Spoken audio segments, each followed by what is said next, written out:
La cuestión está en la calle y ha inspirado desde teorías de conspiración a películas de Hollywood. ¿Es posible que existan patentes escondidas bajo llave por la industria petrolífera de nuevas formas de energía limpias y baratas que nos permitieran prescindir de la esclavitud del petróleo? Quienes así lo creen ponen sobre la mesa diversos casos de tecnologías suprimidas. A principios de la década de los 90, Stanley Meyer era uno de los hombres de moda en los Estados Unidos. Había registrado las patentes de lo que vendría a ser el santo grial de la industria del motor, el automóvil impulsado por agua. Sin embargo, tras una efímera popularidad, pronto se vio envuelto en dificultades, como si desde la sombra una mano negra estuviera actuando contra él y su invento. Pero Meyer era un hombre voluntarioso y pese a todo continuó promocionando su descubrimiento. En 1998 se reunía en un restaurante con dos presuntos inversores belgas, cuando de repente se levantó de la mesa exclamando: «Me han envenenado». Intentó llegar hasta su coche y dirigirse a un hospital, pero se desplomó sin vida en el aparcamiento. Nunca se volvió a hablar de su invento.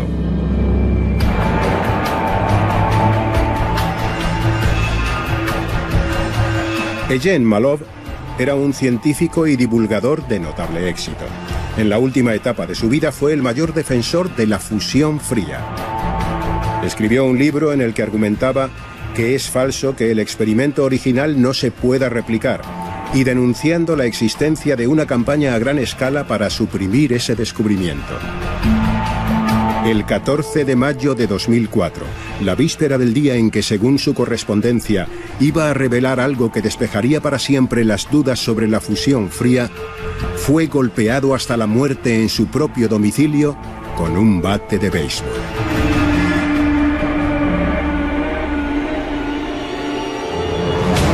Son tan solo dos ejemplos, pero podríamos citar muchos más.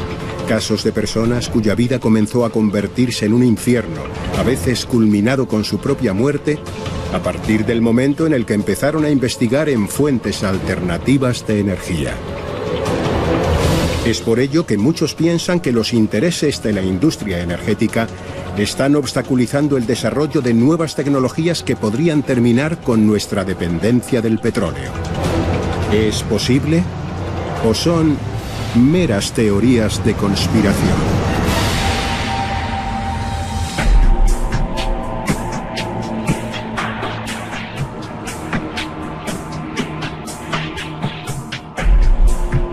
Buenas noches, bienvenidos a la nave del misterio.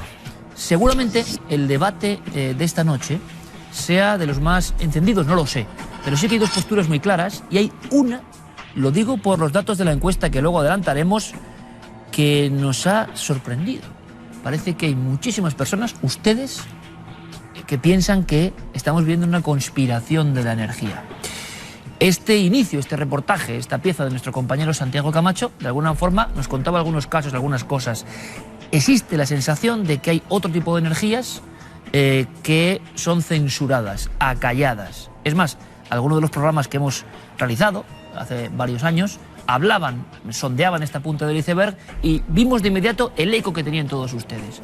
Son conscientes de que algo está ocurriendo, pero ese algo es ficción, es imaginación, es conspiración burda y no tiene nada que ver con la realidad. Por eso el debate con los mejores invitados. Paso a presentar de inmediato y pido toda su atención porque tenemos la fortuna de contar con nosotros con dos autoridades en esta materia. Álvaro Mazarrasa, él es ingeniero naval y sobre todo, importantísimo, es director general de la Asociación Española de Operadores de Productos Petrolíferos. Yo le agradezco mucho que esté aquí para hablar con absoluta libertad. Bienvenido. Muchísimas gracias, encantado de estar aquí e intentar aportar algo de luz en el asunto. Es importante y verás por qué, porque es que hay muchas personas que creen que se nos ocultan cosas fundamentales para la energía de la Tierra.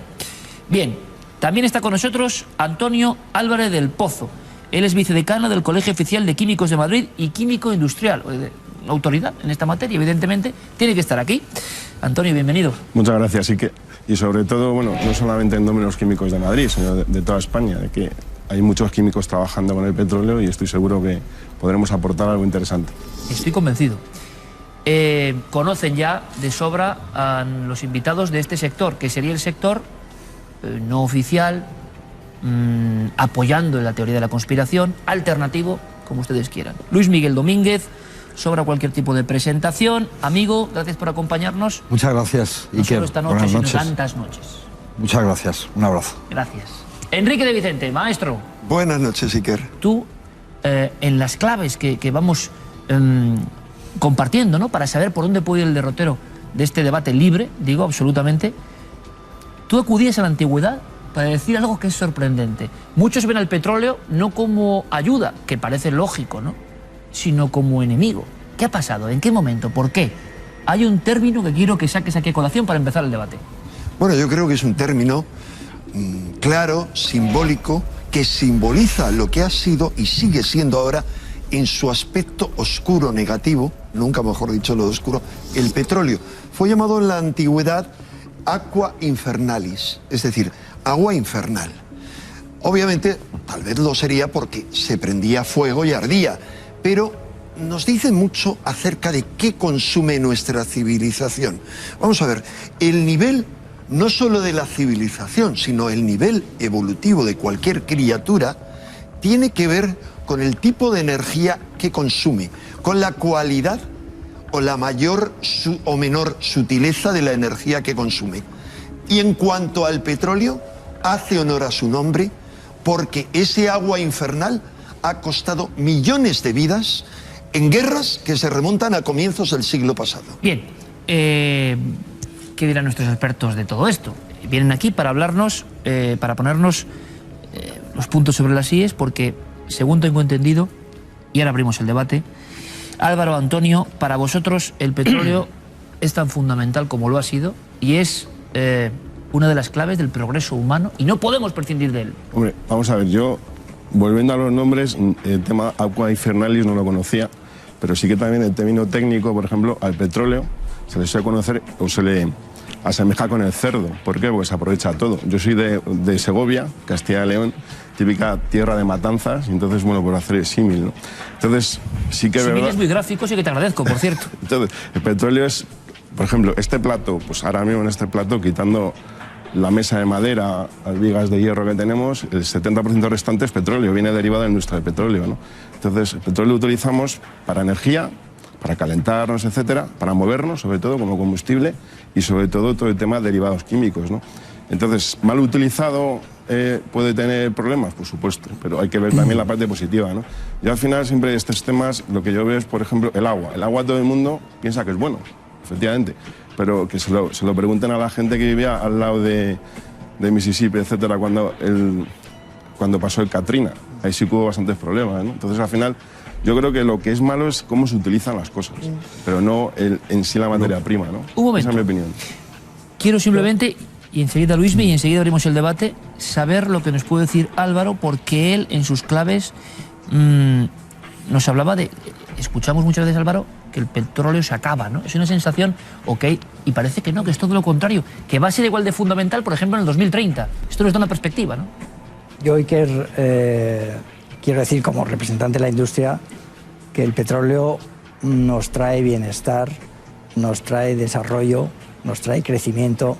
La sociedad hoy, sin el petróleo, el siglo XX sería inconcebible. Dos conceptos claves que han transformado el mundo. La movilidad, independiente de todos los usos que, como dice Antonio, que tiene miles de derivados que utilizamos en nuestra vida diaria, en nuestra ropa, en miles de productos que son derivados del petróleo, en un uso que es clave hoy en día y que lo va a seguir siendo todavía varias décadas más, que es su contribución a la movilidad de bienes y de personas. O sea que en el 2030, Álvaro, el petróleo seguirá siendo tan básico, según tu opinión, como hoy. Desde luego, todo el mundo, todos los analistas, expertos en que estudian energía, pues tanto en la movilidad por carretera, en aviación, en transporte marítimo, el petróleo va a seguir siendo insustituible por sus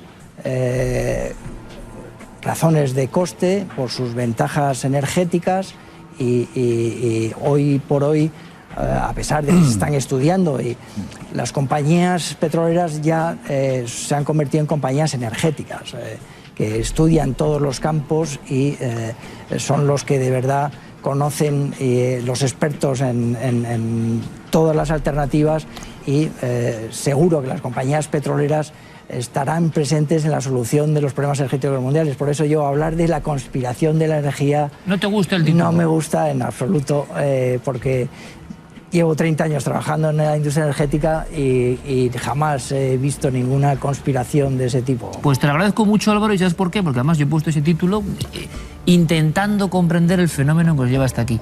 Y cómo agradezco tener personas que hablen tan claro y que ustedes los entiendan, porque muchas veces es que no hay foro para hablar de todo esto.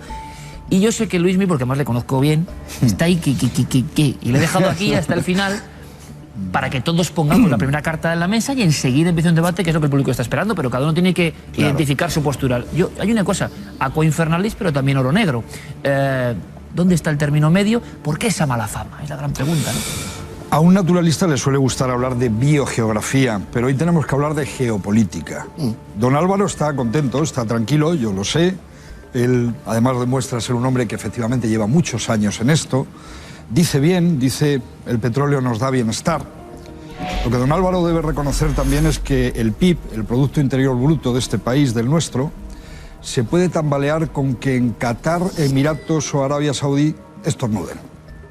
Lo que tiene que saber el espectador que hoy nos escucha es que, por mor de esa conspiración o no, España es dependiente absolutamente desde el punto de vista energético. En estos momentos España gasta al año 45.000 millones de euros para importar hidrocarburos, y está, por otra parte, el gobierno recortando, cercenando, amputando cualquier posibilidad a esas energías renovables, alternativas, energías libres que nos empeñamos en decir que son muy caras, ¿no? ¿Y es verdad eso o no? Y yo creo que empezamos No ya es el debate. verdad. Las alternativas, sean cuales sean, más fantasiosas para algunos o menos, no han desbancado en ningún momento al petróleo, y ese es el origen de la conspiración. Mira, ¿no? y que hay una cosa muy bonita que el espectador debe saber. Cuando el automóvil se inventa eléctrico. 4 años antes de que un motor de combustión de Carl Benz salga adelante, hay un señor que se llama Charles Jantot, que exactamente en el año 1881 pone en marcha un vehículo a motor eléctrico con batería. ¿Y qué pasó? ¿Qué pasó? Que fue raptado en el mercado. Como pasó posteriormente en los años 70 con el V1, ese maravilloso vehículo que en Los Ángeles causó furor. ¿Sabes por qué, Iker? Porque el gobierno de Estados Unidos en aquel momento, y especialmente el del estado de California, dijo emisiones cero. Se puso en marcha sin duda toda la tecnología, toda la ciencia, todos los cerebros, todos los corazones a favor del coche eléctrico, y fue raptado, fue quitado del mercado. El motor de combustión interna sobrepasó al motor eléctrico por una grandísima ventaja que tienen los productos petrolíferos sobre la electricidad. La electricidad, desgraciadamente, se almacena muy mal. Los derivados del petróleo se almacenan francamente bien. Como en el caso del Prestige, por ejemplo, ya lo vimos. Se almacena muy bien. Se almacenan sin ningún tipo de coste para el medio ambiente. Eso es un accidente. Y hay muchos toda accidentes. Actividad, vivir ya es un accidente. Sí, estamos sometidos a riesgo. Lo que hay que tratar es, medio por supuesto, siglo de accidentes que han desgraciado la industria responsable a la que yo represento, y algunas de las cuales pues han tenido accidentes por fallos humanos, como en toda la actividad industrial, tratan de minimizar y acotar esos accidentes, y para eso está la tecnología, para acotarla y para... ¿Pero son accidentes terribles? Pero no, déjeme solamente puntualizar una cosa. La gasolina y el gasóleo tienen una ventaja energética con respecto de las energías para el transporte, y es su densidad energética, tanto en peso como en volumen, es mayor que ninguna otra. Un dato muy sencillo: la energía contenida en 1 litro de gasolina equivale a 100 de la energía contenida en 100 kilos de baterías. Entonces, ya me dirán, difícilmente podrá competir un coche eléctrico hoy en día cuando en un tanque de gasolina de un coche convencional van 40, 50, si queremos poner la misma gasolina... Sí, Álvaro, pero sabes que... Muy gráfico y lo agradezco, Álvaro, lo agradezco, lo estamos viendo, el símil. En ese mismo litro de gasolina va otro elemento que pesa y pesa mucho al consumidor. Y es que el Estado se lleva el 50% en impuestos más especiales y en IVA, ¿vale? 50%. O sea que ¿Eso es parte de la conspiración, en tu opinión? eso es parte de la conspiración. Eso es parte de la recaudación. Aquí no hay maniqueísmos de ningún tipo. Yo no estoy en contra del petróleo como si fuera... No, sería absurdo. Es que somos responsables todos, conducimos. Vivimos en el campo tú y yo y conducimos. Es decir, somos tan responsables o a lo mejor más que estos señores como individuos, como ciudadanos. Lo que pasa, querido Enrique, que aquí hay un problema. Y es que yo, como ciudadano, quiero optar a otro tipo de energía, a otras fuentes energéticas, y descubro que esa conspiración existe y que es absolutamente imposible. Sí. Y tú que eres amigo, Luismi, y tú permíteme que no eres muy amigo tampoco de los ámbitos de la conspiración, como puede ser Santiago Camacho, Enrique, y de repente aquí lo tienes clarísimo. Lo tengo me sorprende, claro. Hombre, ha muerto mucha gente, esto no cabe ninguna duda, y luego voy a dar otro dato. Si usted nace en Emiratos Árabes, solo por nacer ya tiene 2.500 euros al mes de sueldo. Solo. Mantener eso, o mejor dicho, no perder esos privilegios, supongo que a más de uno le pondrán las pilas, no sé si eléctricas o no, para no perder justamente esta oligarquía. Hay que decir una cosa, los países de la OPEP, todos ellos no pasan en muchas ocasiones por el filtro de los derechos humanos. En fin, cuando he hablado antes de geopolítica, no quiero pasar por ahí encima por casualidad. Miren ustedes el mapa.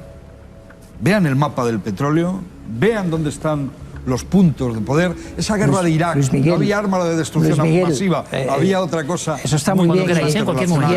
Es muy novelero y está muy bien. No, es muy novelero. Pero hay una realidad. Un momento, argumenta datos. ¿El país con mayores reservas de petróleo es Venezuela, sí o no? Sí, claro. ¿El quinto país con mayores reservas de petróleo es Irán, sí o no? Y son los ejes del mal, ¿verdad? A los que hay que invadir y de los que hay que sacar a los regímenes Vamos a ver, ahora mismo se está viviendo una revolución, o sea que el que se agoten los reservas... Eso nos llevaría a otro debate. Un químico con nosotros. Yo quiero hacer una pregunta, Enrique. Pensamos, siempre se ha dicho, que el petróleo es de origen biológico. Por ahí va. Son dinosaurios y son helechos... ¿Te refieres a Antonio? ¿Vale? Sí. Antonio...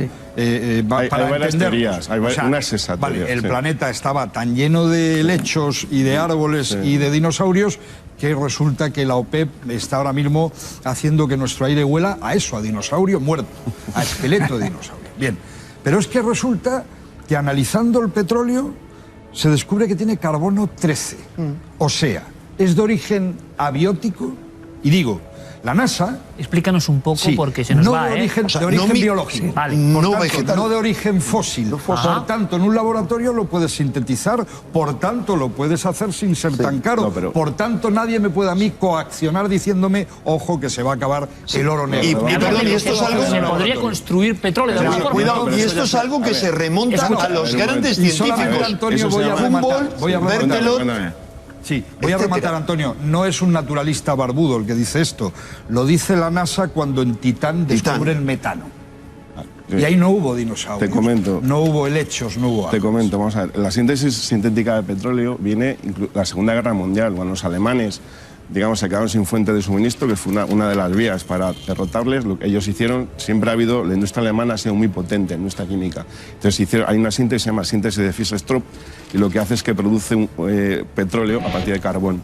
Y por ejemplo, Sudáfrica, en la época del embargo, cuando a Sudáfrica no se le dejaba o estaba bastante mal visto, muy pocas petroleras trabajaban con Estado sudafricano, ellos desarrollaron tecnología para petróleo sintético. Eso petróleo tecnológico, esto por ejemplo... Petróleo sintético. Entonces eso es...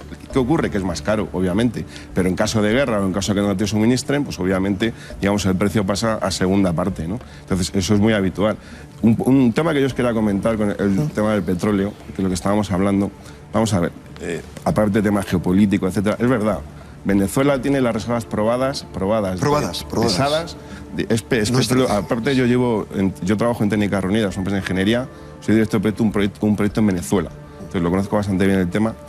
Es el país con las reservas de pizarra bituminada más altas, pero el segundo es Canadá, o sea que es un país estable también, ¿vale? O sea que, es decir, el tema geopolítico hay países más estables, menos estables, pero eso nos va a ocurrir con todas las energías. Por ejemplo, el tema nuclear, donde tenemos también más minas de uranio, etcétera. Pero Entonces, Antonio, ¿a ti te parece de verdad que se está poniendo toda la carne en el asador para encontrar alternativas al petróleo? No digo desde ahora, José Luis, desde por hace ejemplo, 20 años. De José verdad Luis, lo ahora decís, ya hay Álvaro, refinerías con industriales que están con el procedimiento de Fischer-Tropsch transformando gas natural en líquidos, en gasóleo, en lo que se llama G2L, gas-to-L. Hay pequeñas refinerías todavía no a nivel industrial en transformar biomasa, residuos lignocelulósicos, residuos de materia de madera, de bosques. Para que nos entendamos, en no depender tanto del petróleo, pero no se acaba de conseguir. Todas las compañías están invirtiendo en convertir algas en gasóleo, convertir algas en gasóleo. Miles de proyectos que tienen las... Pero tiene que haber ese esfuerzo porque el problema es el medio ambiente. Es decir, ¿cuánto va a aguantar este planeta con el deterioro que cada uno de nosotros estamos causando con toda la emisión de CO2 y con el envenenamiento de los océanos, etcétera? Cada uno de nosotros, porque somos todos ciudadanos de este desierto de plástico por cuyas venas mana el petróleo. Por eso mismo estamos viendo día a día, estamos contemplando cómo nuestros gobiernos dejan tirados, por ejemplo, a los productores de energía solar que se metieron en un lío serio. No, yo no me quiero meter con ese tema. Por ejemplo, yo no me quiero meter con ese tema que no es... Absolutamente. Esto me interesa. Y seguro que al público también. ¿Qué ha pasado con todas las alternativas? Y luego la industria del petróleo no tiene nada que ver. Absolutamente nada que ver. Ni con las políticas de promoción, ni con las políticas de... Quiero preguntar luego al Antonio una cosa que parece de perogrullo, pero a mí me interesa, es ¿de dónde viene esta mala fama? Y si también hay una imagen, en vuestro sentido, en vuestra opinión, de persecución por algún motivo al petróleo. ¿Por qué hay esa especie de constante información, de terror? ¿Y quién maneja la conspiración que existe? Exacto. Pues mira, y quiero que ellos, no son que ya se lancen y me digan esto que estaban contando, de echar el freno a estas tecnologías. Y si puedes luego, Enrique, me cuentas, porque parece que hay incluso investigadores que llegaron a grandes hallazgos, se dice, yo no sé si es verdad o no, y que ¡pum!, fueron quitados de medio. Y existen en este momento alguna máquina de energía libre o casi libre, podemos hablar de ello. Sí, es decir, existe una población en Linden, existe una comunidad, la comunidad religiosa medernita, desde 1980, que la creó precisamente un físico-químico, no sé si era físico-químico, que creó un condensador, un aparato extraño que ha sido examinado por más de 300 ingenieros, sin revelarles cuál es el funcionamiento, podemos mostrar las fotografías, y que en esa comunidad todo el mundo vive de la energía producida por ese aparato como si fuera una especie de wifi energético. Mira, yo hago mucho hincapié.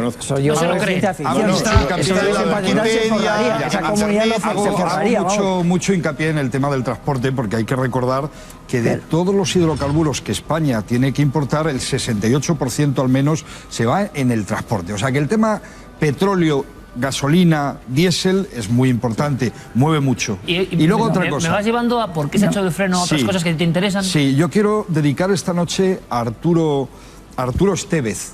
Arturo Estevez es un señor que en 1970, extremeño, inventó un motor de agua.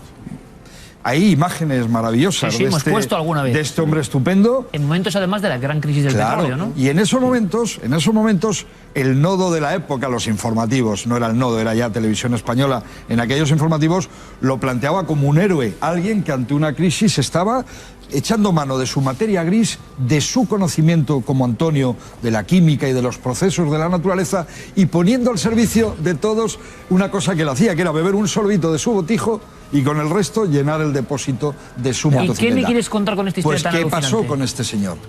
Te quiero preguntar qué ha pasado con don Arturo Estevez Varela. Murió, sin duda alguna, pero ¿en qué condiciones murió?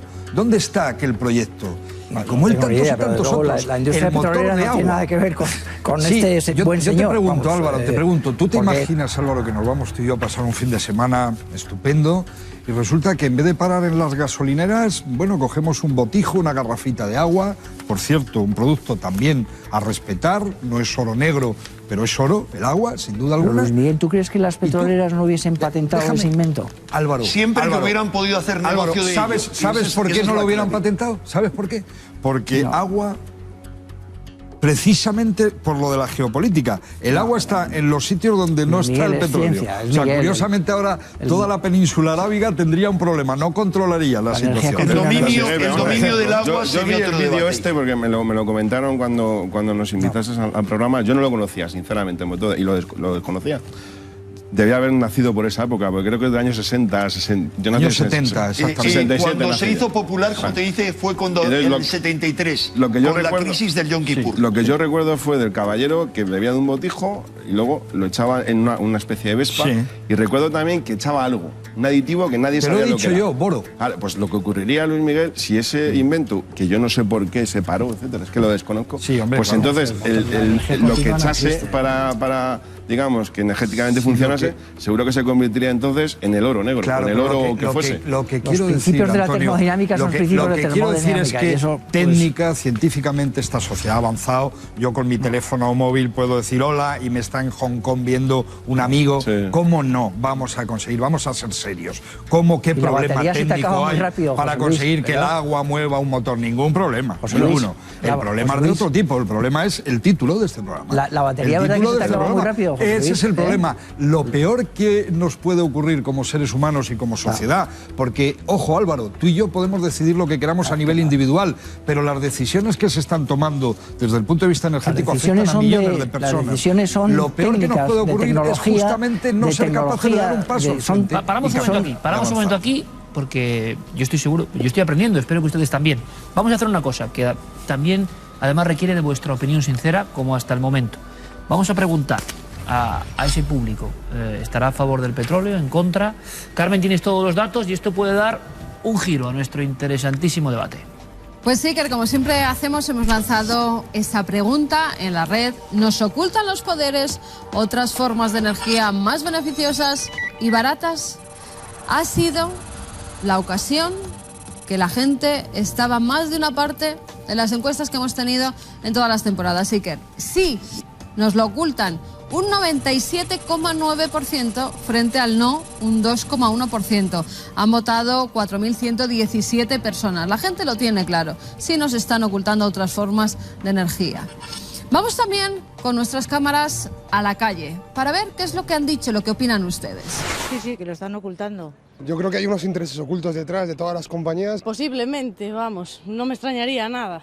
Hombre, yo creo que sí que se está investigando. Se sigue investigando, pero no interesa ya que produce mucho capital el tema del petróleo. Yo creo que les favorece que estas energías no se aprovechen al máximo. Yo pienso que sí, que están ocultando bastantes cosas. Lo único que sucede es que efectivamente hay unos intereses creados muy grandes, el cual no están dejando de desarrollar las energías. Energías hay muchísimas, pero no dejan explotarlas como debieran. Todo ese negocio está manejado por ellos, por pocos grupos de personas, y no les interesa que se haga el desarrollo sostenible. Por supuesto, ellos lo saben, que se puede conseguir mejoras con otras vías, digamos, más alternativas y más naturales y ecológicas, pero no les interesa. Bueno, parece que la gente lo tiene bastante claro, ¿verdad? Además, como siempre, dejamos un folio en blanco para que ustedes nos lancen las preguntas, las opiniones que quieren que le transmitamos a nuestros expertos esta noche en la mesa. Joel Ordóñez, por ejemplo, nos decía: yo quiero que se les pregunte a quien defiendan al sistema, diciendo que no se oculta ninguna otra energía mejor que el petróleo, que porque se han dado descubrimientos de otro tipo de energía más económica y menos contaminante y se han acallado. Aquí en España creo recordar que un hombre arrancó un coche con agua y poco más. Nadie ha vuelto a saber más de este hombre. Qué raro, ¿no? Fernando Pérez nos decía: ¿dónde están las patentes del motor de agua hidrógeno que Arturo Estevez Varela donó al Estado español? ¿Por qué desaparecieron repentinamente Arturo y su invento? ¿Quién lleva décadas impidiendo a la humanidad que vivamos en riqueza y abundancia generalizada, ocultando las energías libres? Elena Darias, por ejemplo, dice: hola, buenas noches. Mi pregunta es si el sistema de transmisión de electricidad inalámbrico inventado por Nikola Tesla hoy en día sería una forma de producir electricidad a bajo coste y si se puede llevar a cabo. Y acabamos con el comentario de Cintia Leana. Dice: claro que existen otras alternativas, lo que pasa es que no es rentable para el gobierno. Si algo durara mucho, ¿qué beneficios sacarían? Ninguno, ¿verdad? Por eso no les conviene. Para mí, de dónde se podría sacar energía limpia y barata es del agua. Pues bueno, y que ahí lanzamos esas preguntas para ver si nuestros expertos pueden dar contestación a ellas. Preguntas de nuestros espectadores sobre el motor de hidrógeno, sobre el motor de agua, sobre todo sobre esas tecnologías que opinan sobre... Hay que decirlo también, la gente joven, en especial, la que accede a Internet, en torno a sueños que se truncaron.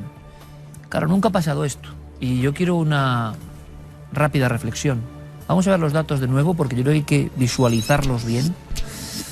La pregunta era, ¿nos ocultan los poderes y otras formas de energía más beneficiosas y baratas? 97,9%, nunca nos ha pasado. Es prácticamente un caos técnico en ese aspecto, y yo quiero la opinión vuestra precisamente, que con total libertad y absoluto respeto, por supuesto, os escuchamos. Yo estoy en medio y a mí, como periodista, nada más, solo soy eso, me sorprende, ¿no? Porque quizá esta sea la demostración, y ustedes lo saben, a lo largo de 2 años de encuestas, a veces el resultado es completamente ajeno a la teoría de la conspiración. Es decir, no siempre se cumple que por ser cuarto milenio hay una tendencia. Y aquí es abrumador. Y puede ser interesante incluso para vosotros también. Sí, ¿Qué opináis? Bueno, es matemática, con lo cual nada que decir, y a mí me sorprende. Yo lo único que puedo decir, y yo he estado trabajando en la petrolera 12 años, lo que sí que yo soy consciente es que lo que se intenta es optimizar y sacar eficiencia las tecnologías actuales. Es decir, hay un axioma y eso es un axioma técnico de ingeniería, ¿no? Algo funciona, no lo toques, ¿no? Entonces, yo lo que sí que soy consciente es yo empecé a trabajar en el 90 en temas relacionados con la energía, y desde el año 90 hasta ahora pues se ha maximizado, se ha intentado optimizar, reducción de sulfuro hídrico, reducción de contaminación, etcétera, ¿no?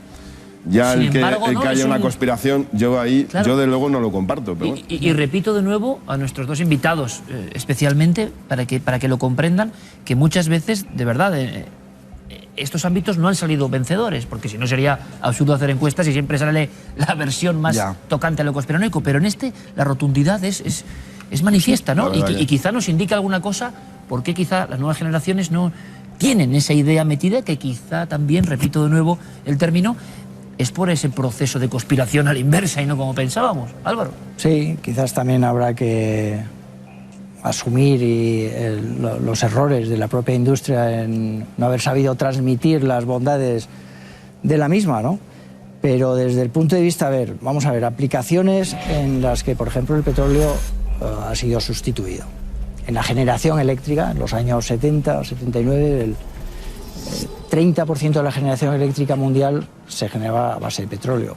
Cuando la crisis de Irán, los precios se dispararon, los altos precios del petróleo hicieron el desarrollo de la energía nuclear, la sustitución paulatina de esa generación eléctrica por el petróleo, y actualmente es menos del 4%. Por ejemplo, en un uso, la industria de petróleo se ha visto que su producto era sustituido por otras alternativas, la nuclear, las renovables, de fotovoltaica, termosolar, las distintas aplicaciones, y aquí estamos.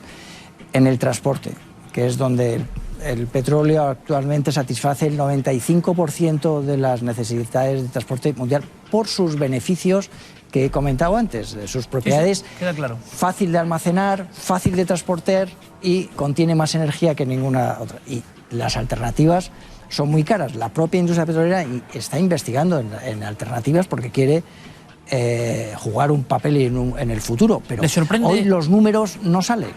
¿Y te sorprenden estos números, Álvaro, personalmente? Sí, me ha sorprendido el porcentaje tan alto de pensar que hay extrañas maniobras de los operadores, porque ya te digo, llevo trabajando muchos años, pero es que, vamos a ver, no he hecho ninguna conspiración, sino tratamos de suministrar los productos más baratos y llevarlos en las mejores condiciones. Que no es que cuando el río suena agua lleva, no, es que aquí hay agua. Hay agua porque ha habido... agua infernal. Agua infernal, pero también ha habido, al menos por parte del gobierno americano, ha habido una conspiración en cuanto a la oficina de patentes clarísima, y además, indiscutible. Al margen de la conspiración concreta, hemos asistido a Libia y una guerra. Estamos viendo qué está pasando en Siria. Sangre por petróleo, constantemente. En Irak, por favor, ¿qué pasó? Constantemente. Yo te lo explico, perdona, ¿qué pasó? ¿Qué tienen que ver con el petróleo? ¿Qué ocurrió con la invasión de Kuwait con la Primera Guerra del Golfo, en la cual los americanos dejaron abandonado. Después del 97% se han revolucionado nuestros amigos. El dato dice una cosa, y que el dato dice una cosa a favor también del programa. La pregunta no dice solo energías baratas, dice beneficiosas también. La gente está harta. Y la gente soy yo soy un ser humano, y tú, querido Álvaro, y Antonio, y Enrique, y que... José Luis, ¿cómo has venido? Sabemos... Una pregunta, ¿cómo has venido al estudio? Yo, como he venido, me ha traído efectivamente un coche. Pero sí, hemos partido de eso. Ahora yo te digo, somos cómplices. No, perdón. Este es un biocidio colectivo. Podrías haber venido en bicicleta. Podrías haber venido en bicicleta. No podía haber venido en bicicleta, porque te voy a explicar por qué. Si tú me dejas, Álvaro, si me lanzas este guante y dentro de un año nos vemos, deja que yo autogestione mi energía. Déjame. ¿Me vas a dejar? ¿Me va a dejar el oligopolio de este país? Te va a dejar. Que yo en mi casa utilice la electricidad, el sol, etc. Déjame. Deja que el ciudadano... No, las compañías eléctricas no te permiten. Como vengo aquí en las salas... Luismi, tú sabes... Hasta aquí hemos llegado. Hasta aquí hemos llegado. Enrique, Luis Miguel... Y de verdad, especialmente, y yo lo digo de verdad, nuestros dos invitados, porque ante estas circunstancias que existen y que pueden hacer reflexionar, este programa, lo saben bien nuestros compañeros, tiene un enorme impacto en toda Centroamérica, Sudamérica y Norteamérica. Tiene una difusión potente, igual está contándonos algo. A lo mejor cambian esos porcentajes después de haber escuchado. Sería interesante una encuesta. Yo creo que la claridad de exposición de nuestros dos amigos, Álvaro y Antonio, no sé, me gustaría seguir indagando en este tema y saber qué va opinando el público. Conspiración, ya no sabemos si a un lado o al otro, pero un tema que no deja indiferente a nadie, nos va mucho en ello, ¿no?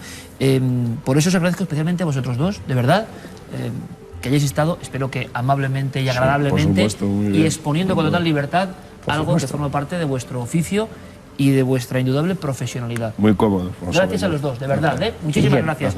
Y vosotros, nada, ya seguiremos hablando porque ha habido de repente una revolución. Yo creo que la fuerza de la encuesta, 97%, no es fácil. Y sin duda indica algo. Empezó la reconquista, indica que la reconquista ha empezado ya. Y nos ha faltado hablar, será en otra ocasión, de las energías libres, que algunas existen y otras, como la energía punto cero, yo creo que está a la vuelta de la esquina y serán la esperanza de una nueva era para el mundo. Solo decir una cosa ahí que para acabar, solo. Vamos a ver, yo el último mensaje, el tema, y honestamente, lo que hay que transmitir también al público es que todas las energías contaminan. Todas, absolutamente todas. No es unas cierto. más, otras menos. La energía punto cero no. Bueno. La energía de fusión fría no. Es importante. Ese sol que nos calienta, madre ¿Sabes lo que mía? ha pasado? Que Antonio amablemente dice, bueno, lo último. Y lo último nos lleva a otro debate y yo os invito a los cuatro. Gracias. A los cuatro, a hablar de esa realidad. Muchas gracias. Porque hemos disfrutado y aprendido muchísimo. Gracias, compañeros. Gracias de verdad. Gracias a todos. Vamos con más contenidos, vamos con más historias. Cuarto milenio, con energía renovable y beneficiosa o con petróleo, nadie lo sabe, sigue su andadura.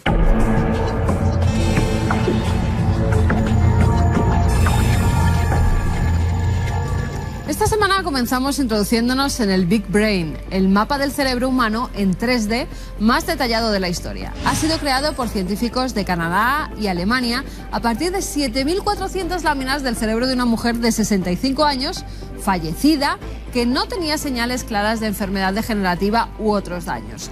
Preservaron el cerebro durante varios meses y después empezaron a cortarlo en rodajas extremadamente finas, del grosor de un cabello humano. A continuación escanearon cada una de las 7.400 porciones de ese cerebro. Con ello han conseguido mostrar las neuronas individuales y las conexiones que existen entre ellas a un nivel de detalle microscópico. Ahora quieren crear mapas con el cerebro de un hombre y el de una persona más joven, con el fin de capturar posibles diferencias relacionadas con el sexo o el desarrollo. En México, un equipo de arqueólogos ha descubierto una antigua ciudad maya bautizada como Chactún, Piedra Roja o Piedra Grande. Se cree que la urbe fue el centro rector de una vasta región hace 1400 años y por ello hay al menos una docena de monumentos con inscripciones. A lo largo de los siglos, Chactún permaneció oculta en la selva del norte de la Reserva de la Biosfera de Calakmul. El lugar comprende 3 complejos monumentales donde hay numerosas estructuras de tipo piramidal y palaciego, incluyendo 2 canchas de juego de pelota patios, plazas, monumentos esculpidos y áreas habitacionales. Además hay una pirámide de 23 metros de altura que, junto con la gran cantidad de altares y estelas halladas, hacen de esta metrópoli una de las más importantes de la época. Hace unos días se hacían públicos una serie de documentos confidenciales en los que se decía que el Ministerio Británico de Defensa cerró en 2009 su oficina dedicada a los ovnis después de haber concluido que probablemente no existían y que por lo tanto no suponían ninguna amenaza para la seguridad. Según aseguró el funcionario Carl Mantel en una carta dirigida al entonces ministro de Defensa, en más de 50 años todas las observaciones de ovnis de las que se había informado no habían revelado nada que diera a pensar que había una presencia extraterrestre o una amenaza militar para el Reino Unido. Entre el año 2000 y 2007 el Ministerio recibió de media 150 avisos por año, pero registró un fuerte aumento entre principios de 2009 y noviembre de ese mismo año, con 520 informes en un periodo de solo 9 meses. Según el informe, el Ministerio finalmente cerró la línea telefónica puesta a disposición del público para señalar todo objeto volante no identificado. Y acabamos en una madriguera donde se han hallado juntos los fósiles de un precursor de los mamíferos y de un anfibio que vivieron hace 250 millones de años. Científicos de Sudáfrica, Australia y Francia han descubierto en una de estas guaridas, en el sincrotrón de Grenoble, en Francia, un ejemplar de Trinachodon, el antecesor de los mamíferos, y junto a él un anfibio, el Bromistega, que tenía las costillas rotas y que seguramente se metió en el refugio de su compañero en busca de protección. Al parecer, una inundación repentina hizo que ambos animales se quedaron atrapados en el interior del agujero en algún momento del comienzo del periodo Triásico y sus fósiles permanecieron juntos durante 250 millones de años. Bueno, una conjunción insólita, como la siguiente sección que viene ahora, Nuestro Mundo Insólito.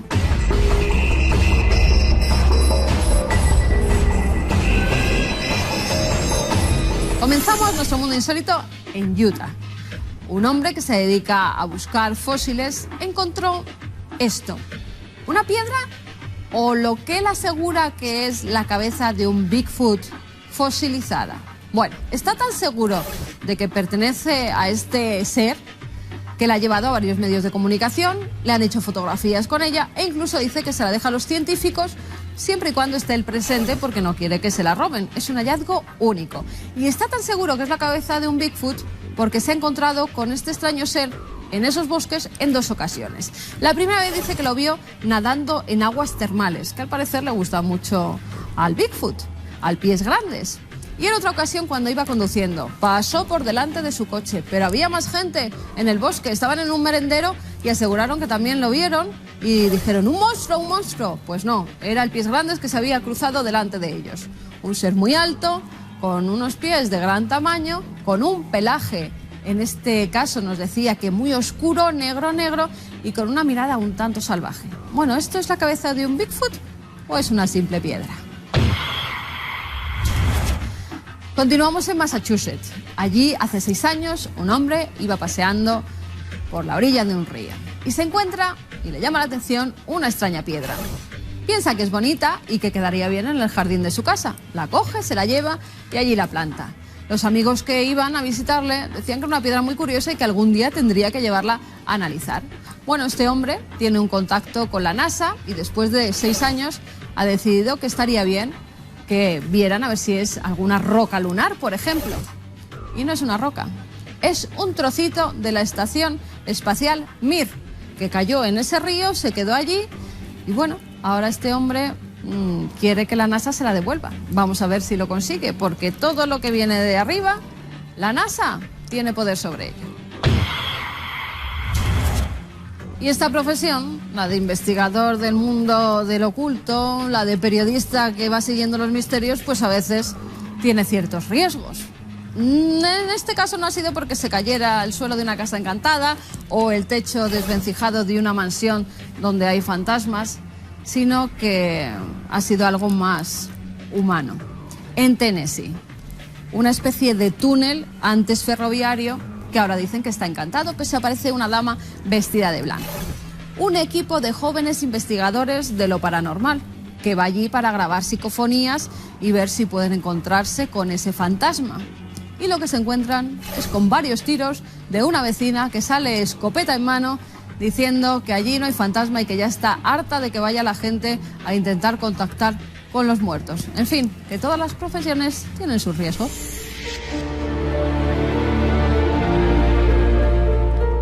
Ha pasado mucho tiempo, pero los viejos lobos de mar siguen asegurando que no hay historia más espantosa vivida sobre el océano, ni tan llena de presagios, de ensoñaciones, de augurios, de mala suerte y de misterios, añado yo. El Valvanera, un nuevo Titanic español, viene a nuestro encuentro. De alguna forma les invito a zarpar en esta historia, que es muy poco conocida como suele ocurrir en nuestro país. Y eso a pesar de que, como testimonia este viejo plato de loza, hay 500 cuerpos desaparecidos que nunca se encontraron. 500 hombres, mujeres y niños que zarparon de las Islas Canarias. Alguno de ellos comió aquí mismo. Y quizá estas muescas sean el momento concreto del impacto. Un impacto terrible. Tanto que el Valvanera, como un viejo esqueleto, herrumbroso, sigue embarrancado, se puede ver, lo van a ver. Y dentro de él aseguran que sigue habiendo una gran cantidad de enigmas. Hay personas, y van a estar aquí, que han dedicado su vida a intentar descifrar el código secreto de este viaje. Yo no quiero contarles más, simplemente les invito a que suban a bordo. No se nos debe de olvidar nunca que el Valvanera es la mayor catástrofe en la historia de la Marina Mercante Española. Con mucho más muertos que el Príncipe de Asturias, que es, digamos, la que más se conoce. Y era una catástrofe de la que no se sabía absolutamente nada.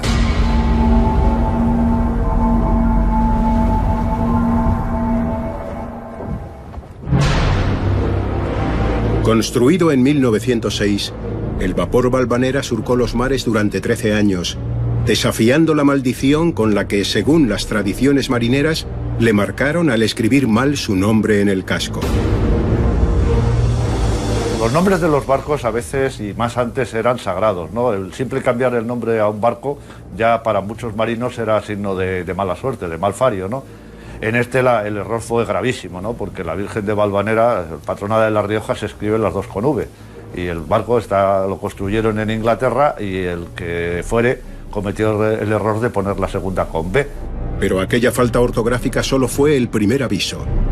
Otros malos augurios parecieron anticipar que el barco tendría un trágico final.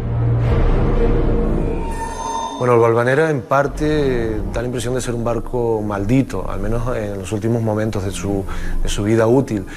Hay que tener en cuenta que en su penúltimo viaje regresa a territorio español con la carga de una epidemia que se había cobrado bastantes vidas a bordo. Incluso se habían deshecho de los cuerpos durante el trayecto para evitar probablemente nuevos contagios. Antes de emprender su último viaje transatlántico, un ancla falló. Otro mal presagio que alimentó en algunos tripulantes y pasajeros la sensación de que algo dramático estaba a punto de suceder. En la historia de sus premoniciones, de aquellos relatos que de alguna manera parecen haberse anticipado a la tragedia. Los más conocidos, pues posiblemente el protagonizado por el propio capitán del barco, que escribió a su mujer una carta antes de salir del puerto de Santa Cruz de la Palma, advirtiéndola o transmitiéndole su pesar, su inquietud acerca de la posibilidad de perder la vida durante el trayecto y no poder volver a encontrarse con su hija. El vapor había salido de Barcelona el 10 de agosto de 1919, recogiendo pasajeros en distintos puertos de la península y de las Islas Canarias. La mayoría de ellos se dirigían a La Habana. Pero 742 no se sabe con certeza por qué decidieron desembarcar en Santiago de Cuba. Eso les salvó la vida.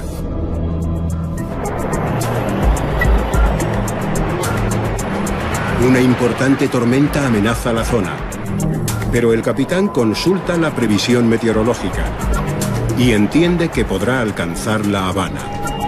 Zarpa el 5 de septiembre de 1919. El 9 de septiembre, en pleno huracán, se pierde el rastro del Valvanera.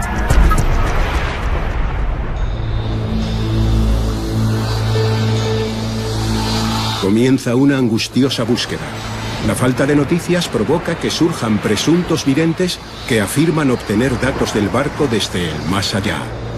Fue un tal Evelio Bernal que aseguraba que el Valvanera todavía se encontraba a flote cuando las autoridades daban por desaparecido el barco, ¿no? El doctor Valetti era un supuesto espíritu que les comunicaba las posiciones o lo que estaba ocurriendo en ese momento con el Valvanera.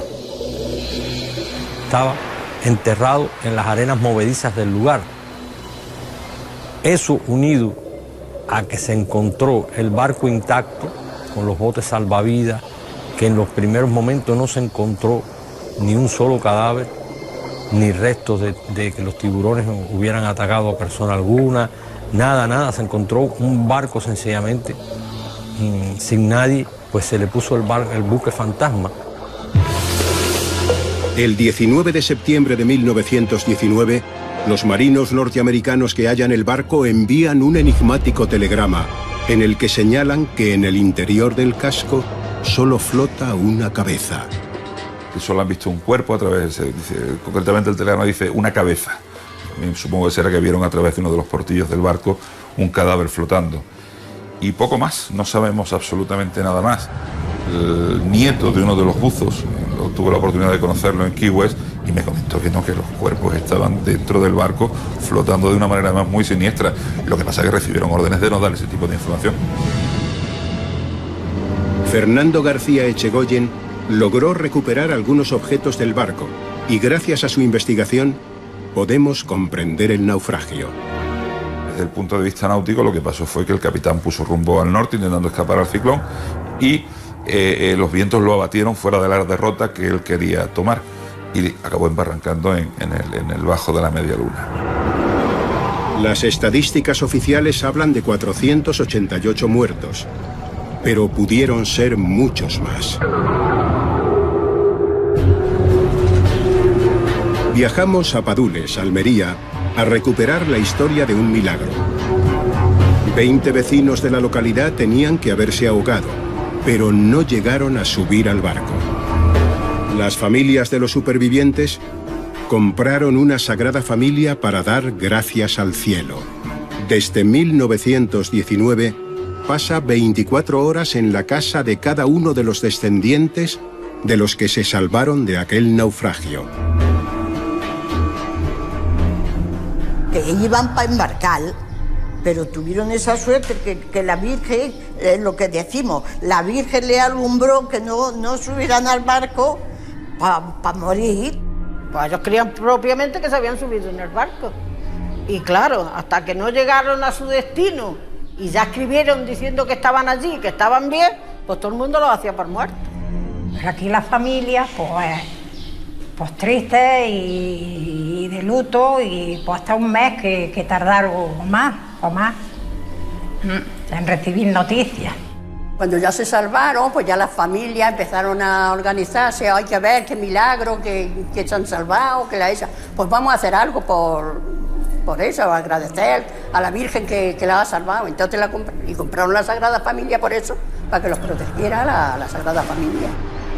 En agradecimiento pasan de casa a casa, la tiene el día y la noche. Y a otro día, cuando la recibe, se debe de llevar. Estaba mi madre, era de mi abuela, luego la heredó mi madre y ahora estoy en la misma casa y lo he heredado.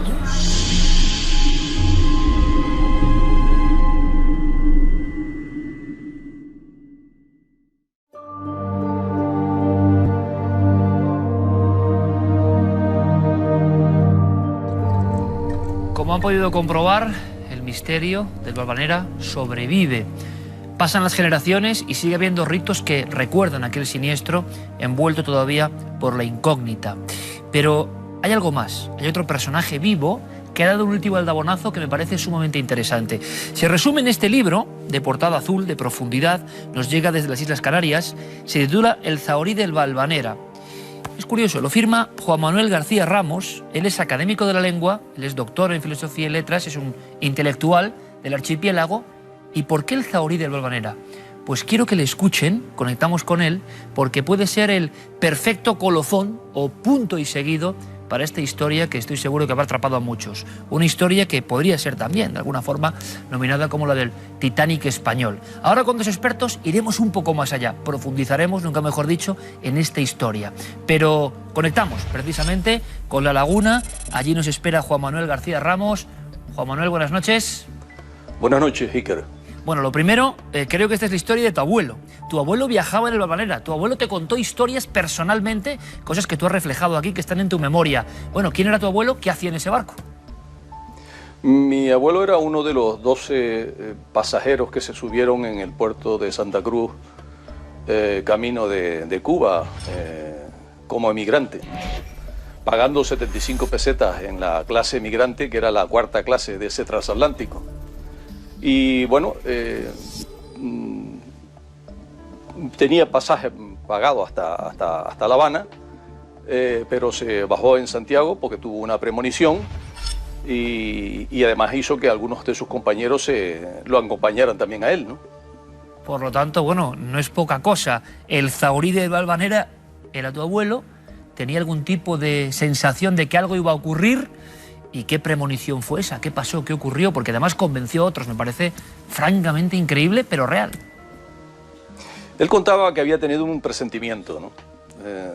de fatalidad, pero yo creo que hubo una premonición colectiva en todo el barco, porque de los 1.142 pasajeros se bajaron en Santiago 700, algunos porque tenían previsto bajarse. Porque iban a ese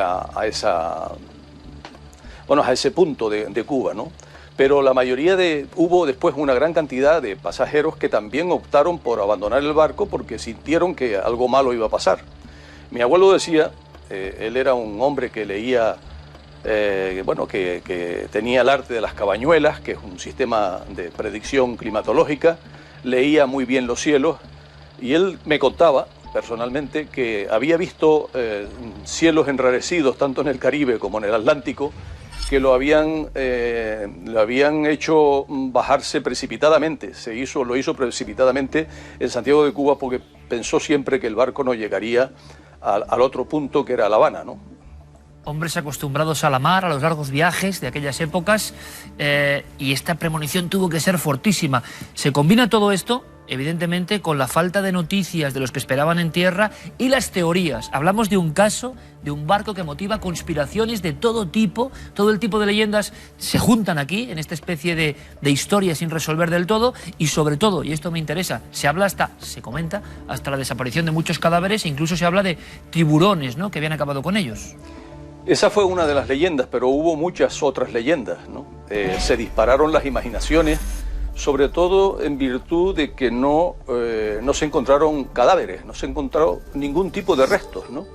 Simplemente se encontró en la isla Tortuga, cerca de la isla de Tortuga, el casco, el pecio del barco, ¿no?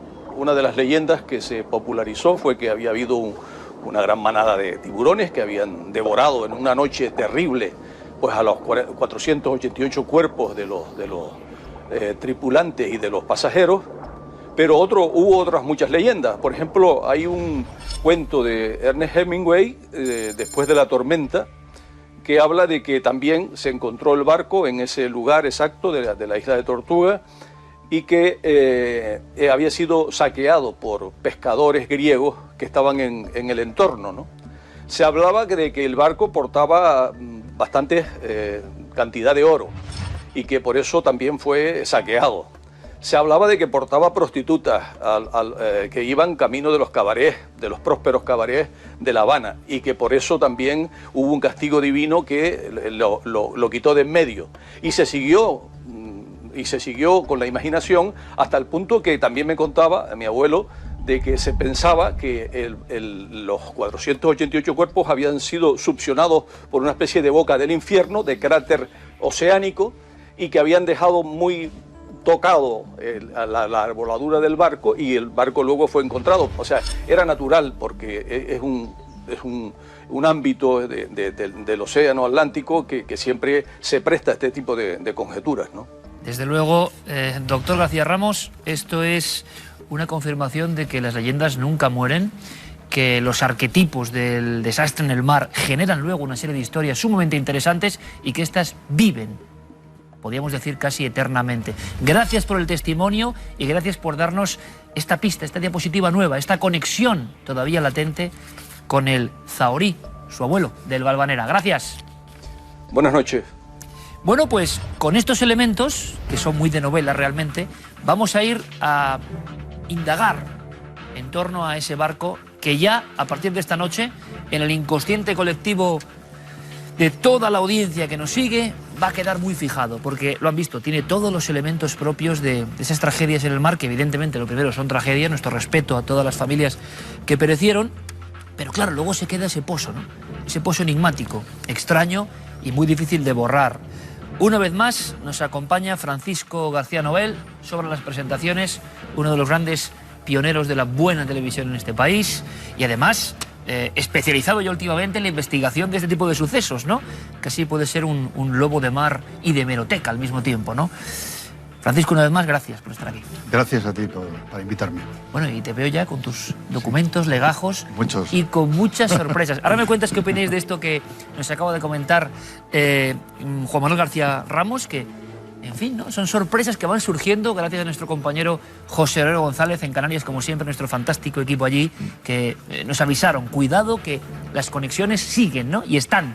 Y por favor, quiero presentar a Fernando José García Echegoyen, otra de las máximas autoridades en la investigación de siniestros marítimos en este país, investigador que se obsesionó, como le pasó a Paco García Nobel con el tema del Príncipe de Asturias, pues él con el Valvanera.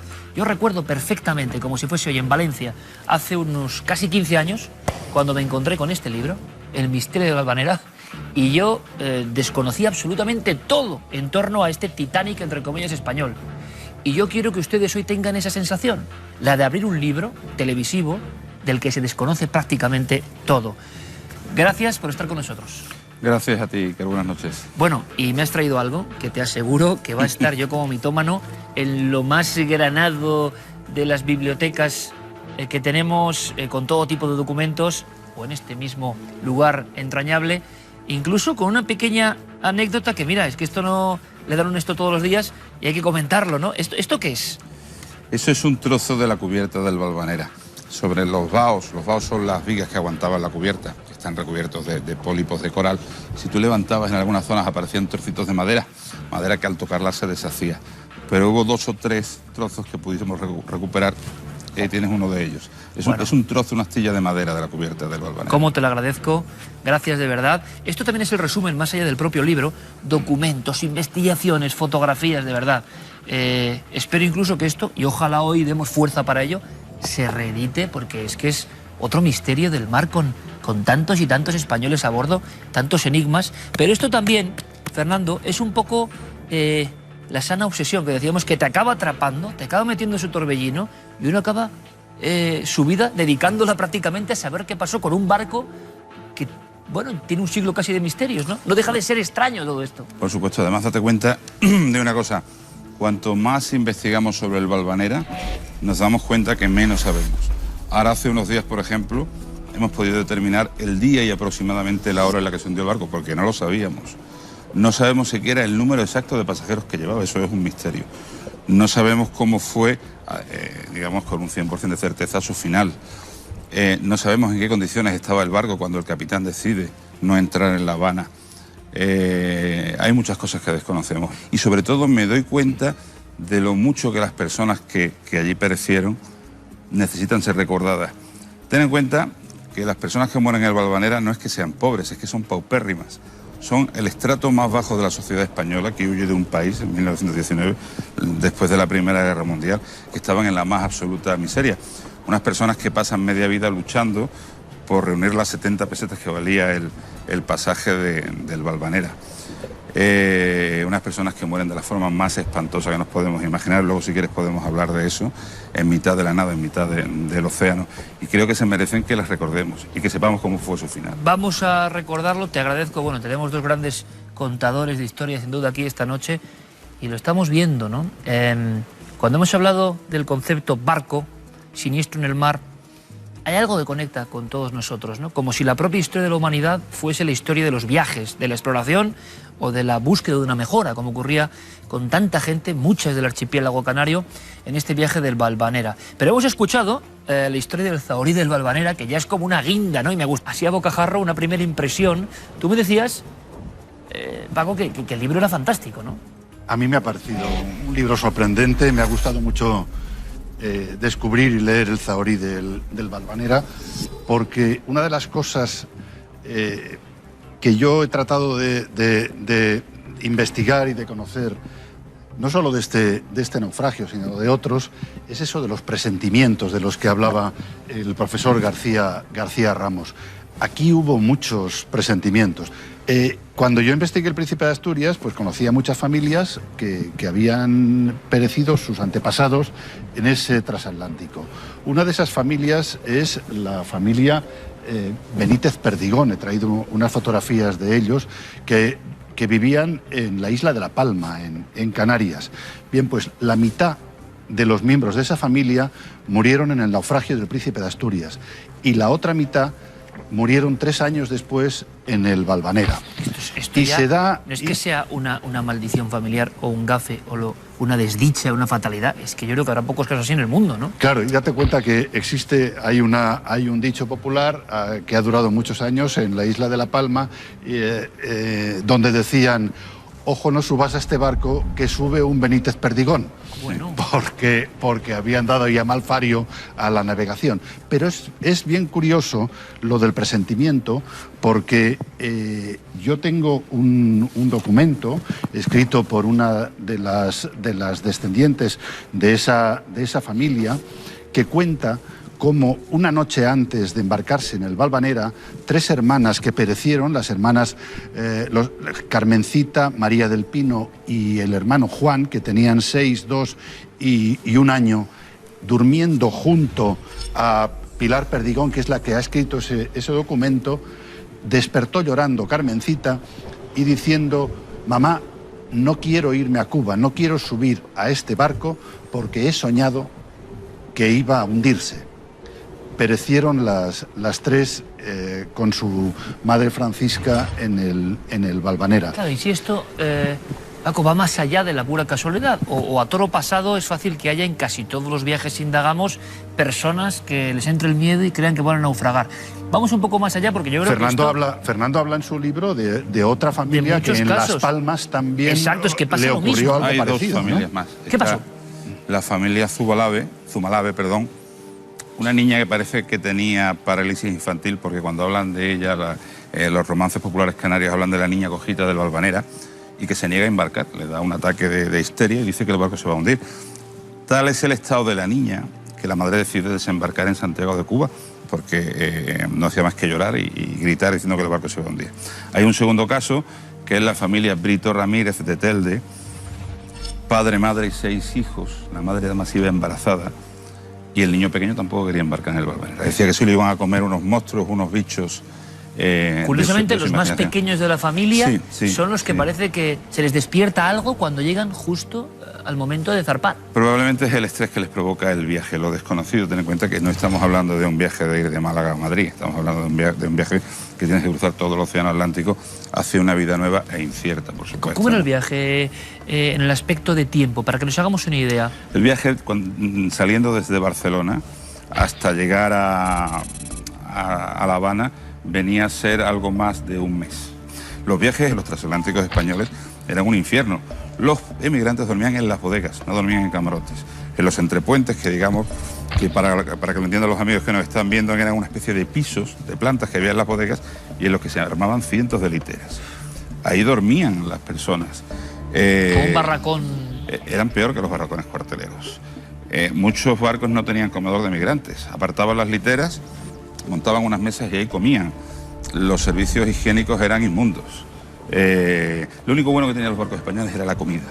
La comida era bastante decente. Ahora después, si quieres, hablamos del porqué. Eran barcos que se movían muchísimo. Estaban cruzando el Atlántico. Las personas estaban continuamente mareadas, vomitaban.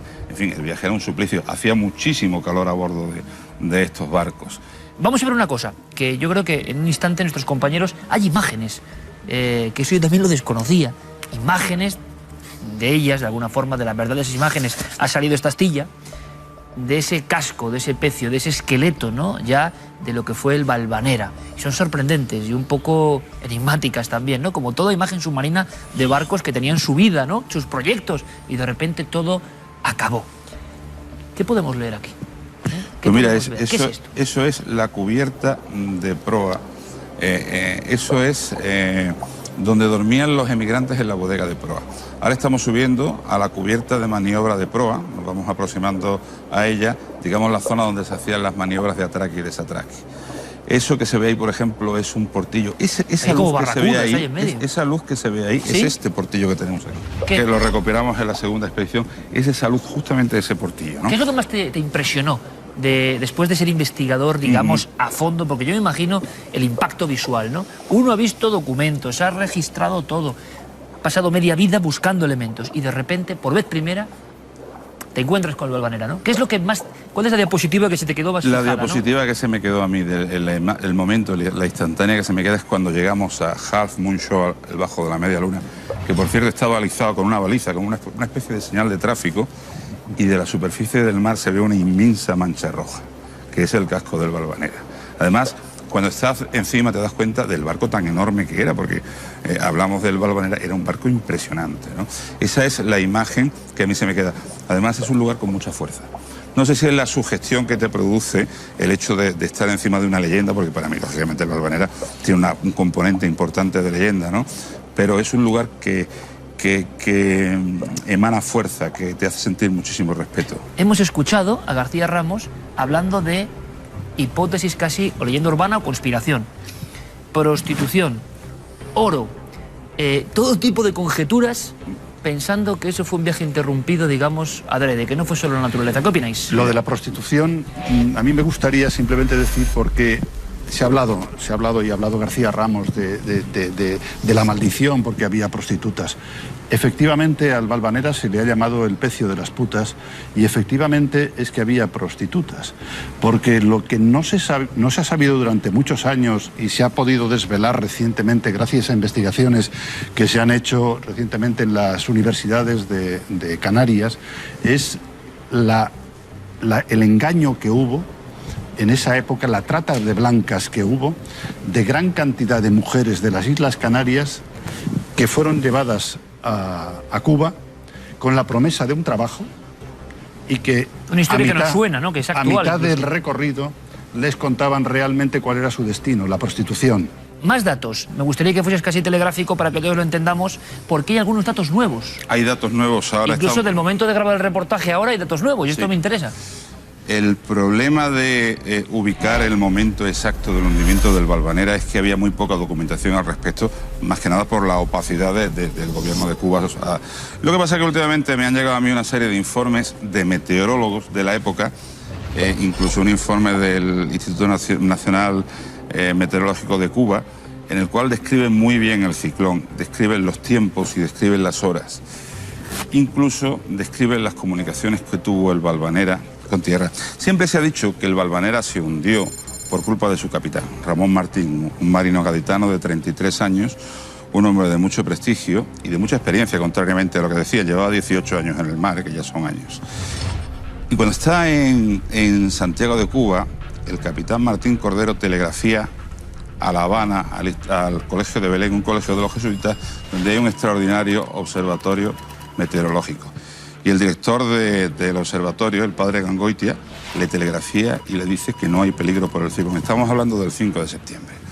Eso hace que el capitán salga de puerto con toda la tranquilidad del mundo, hasta que llega a Isabela de Sagua, donde se cruza con otro barco. Es la última vez que alguien ve al Valvanera, al norte de Isabela de Sagua. En Isabela de Sagua empieza a notar los efectos de un ciclón tropical que viene desde las Bermudas, en dirección oeste. Y cuando llega a Matanzas, al norte de Matanzas, exactamente a las 8 de la mañana, a las 8 menos 10 de la mañana del día 9 de septiembre de 1919, vuelve a telegrafiar al padre Gangoitia, al observatorio de Belén, y le pregunta: oiga, ¿qué pasa con el ciclón? Y entonces este sacerdote le indica que el vórtice es el centro del ciclón, se encuentra al norte de Isabela de Sagua y que va avanzando con un rumbo oeste, es decir, se va metiendo hacia el Golfo de México. El Valvanera, a las 8 menos 10 de la mañana de ese 9 de septiembre, enmudece. No se vuelve a saber nunca más nada de él. Es el último mensaje. Cada 25 minutos el observatorio de Belén intenta comunicar con el barco y el barco no responde. Bien, el hecho es que el capitán pone rumbo hacia el norte y va a encontrarse, lo que hace es encontrarse con la trayectoria del ciclón. ¿Fue una mala maniobra la que hizo el capitán Ramón Martín? No. Lo que no se puede imaginar en la vida es que el temporal que le espera en el norte es uno de los mayores huracanes de la historia. ¿Qué sucede? Que cuando decide poner rumbo al norte, evidentemente, se firma la sentencia de muerte de sus pasajeros, sus tripulantes y su barco, porque va directamente a encontrarse con el vórtice del ciclón tropical. Ramón Martín piensa que va a poder seguir navegando hacia el norte. Supongo que pensaba pasar al oeste de la isla de la Tortuga, famosa isla de la Tortuga, pero el ciclón lo abate sobre los Cayos de Florida y va a embarrancar en un lugar que se llama Half Moon Shoal, el bajo de la media luna. Es un bajo con apenas 6 metros de agua, que en unas condiciones como esa, con un ciclón como ese, quedaba al descubierto, era un rompeolas. Ten en cuenta que esos vientos de 200 kilómetros por hora estaban levantando olas de aproximadamente 12-14 metros de altura. Estamos hablando de edificios de 4 plantas, de masas de agua. Entonces, cuando Ramón Martín llega allí, cae directamente sobre el fondo marino y el mar cubre al Valvanera. Es decir, el Valvanera no llegó a hundirse, el Valvanera lo que hizo fue embarrancar y fue cubierto por el mar. Yo siempre digo que en el caso del Valvanera fue muy injusto en la medida de que un siniestro, que es algo aleatorio, algo sobrevenido, puede ser injusto, porque es terrible que una persona, una gente tan humilde, que había luchado tanto, tuviesen una muerte tan espantosa como la que tuvieron, ¿comprendes? Lo que a mí siempre me ha parecido un auténtico misterio del Valvanera es por qué no ha aparecido ni un solo cadáver, ni una sola muestra de la vida que había a bordo de ese buque, mira, ¿no? yo te lo voy a explicar y lo vais a entender perfectamente. El Valvanera se hundió perfectamente cerrado a cal y canto. Esa caja mantuvo los cadáveres dentro. Pero no solo Iker, sino que al hundirse la cubrieron las arenas movedizas. El Valvanera es que a veces, hay veces que está completamente cubierto por la arena. Este invierno ha estado completamente cubierto por la arena, y otras veces en que hay bastante Valvanera, por decirlo de alguna manera, por fuera de la arena. Los huesos te garantizo que están allí dentro. De las 500 personas. Bueno, no sabemos en fin, cuánto quedará. Me imagino el barco está muy destrozado. Pero no se extraña también que las historias de las fantasmagorías acompañen a este barco, porque si hubiese... O sea, hay pocos elementos, pues todavía hay uno más, que es que lo normal es ver ropajes, esqueletos, por desgracia, y tenemos ese telegrama con una cabeza que yo creo que casi nos permite... Es espeluznante. ¿Me puedes en un segundo contar qué es esto? Sí, esto es un plato de la... Casi como punto final. Esto es un plato del ajuar de tripulación y segunda clase del Valvanera. Fíjate la rotura que tiene, probablemente se produjo cuando el barco se clavó en el fondo del mar. Viene aquí la bandera, la contraseña de Pinillos, que es la Cruz Roja de San Jorge sobre fondo blanco. En este plato comieron las personas que fallecieron aquel 10 de septiembre de 1919, entre las 8 y las 11 de la mañana. Esa fue la fecha y momento en el que se hundió el Valvanera. Pues casi, y te lo agradezco, esto sería un poco un símil, ¿no? Que no es nada marítimo, pero como si fuera una especie de tacógrafo de la tragedia, ¿no? Con sus marcas incluso, de un momento que ha quedado grabado aquí en la loza. Ojalá podamos hacer algunas de esas expediciones, ojalá podamos saber dónde están esos cuerpos. Sería como también poner un colofón importante a ese misterio que cumple casi un siglo. Yo os lo agradezco muchísimo y os convoco seguro para hablar, porque es que hay más. Va a ser casi como una sección esto ya, ¿no? Hay más barcos con misterio, queremos conocerlos a fondo. Fernando José García Echegoyen, gracias por este tesoro, gracias por tu investigación y por contárnoslo de esta forma. Muchísimas gracias, de verdad. Gracias a ti por haberte acordado del Valvanera. Gracias, amigo, porque uno lo hace ya como una misión personal, ¿eh? Sí. Une su vida a esta bandera, ¿no?, del recuerdo de mucha gente y de una historia que debe ser reconocida. Y Francisco García Nobel, solo te digo una cosa, viendo lo que estamos viendo en los últimos tiempos, yo te animo, seguro que estás ya porque te conozco, pero ese libro sobre esa compañía, vamos, yo lo compraba el primero, ¿eh? Yo lo compraba el primero porque creo que hay mucho misterio. Está en gestación. Muchísimas gracias, de verdad. Hemos hablado de presagios, premoniciones, sueños o ensoñaciones que parece que nos indican algo. Y de eso va nuestra siguiente historia.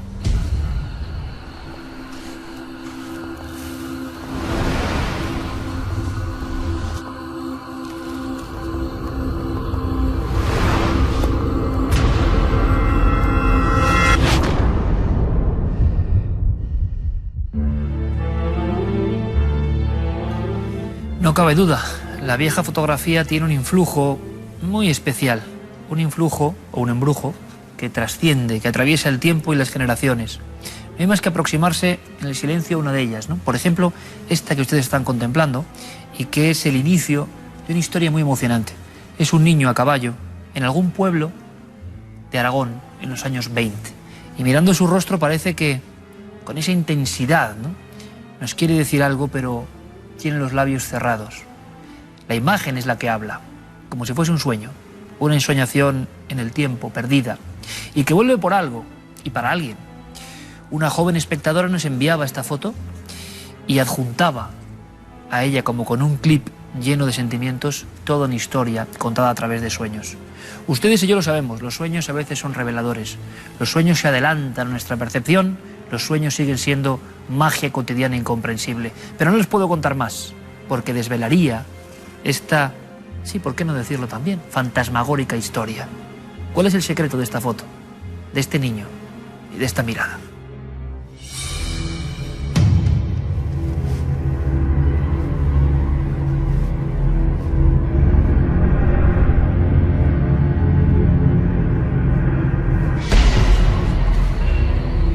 Estaba en una especie de claro, alrededor había una arboleda de pinos y bueno, era como un pasto natural, así de césped. El niño era de unos 9-10 años, así como delgadito, y la ropa era como de la época de la guerra o así o anterior.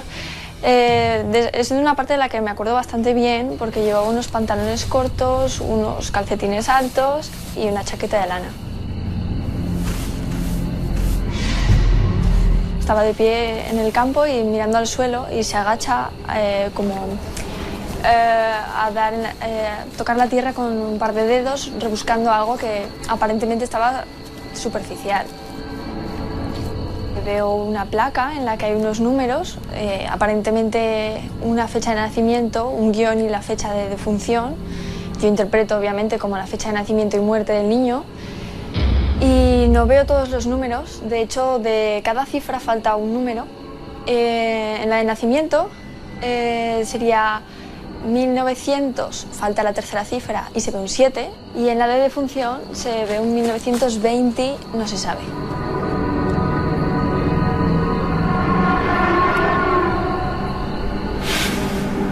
El sueño continuó y Belén se quedó perpleja ante aquellas enigmáticas cifras. Sin embargo, no tuvo tiempo de reacción. Cuando quiso darse cuenta, el pequeño se había desplazado del lugar y aparecía en la parte alta de una casa desde la que repetidamente se tiraba al vacío.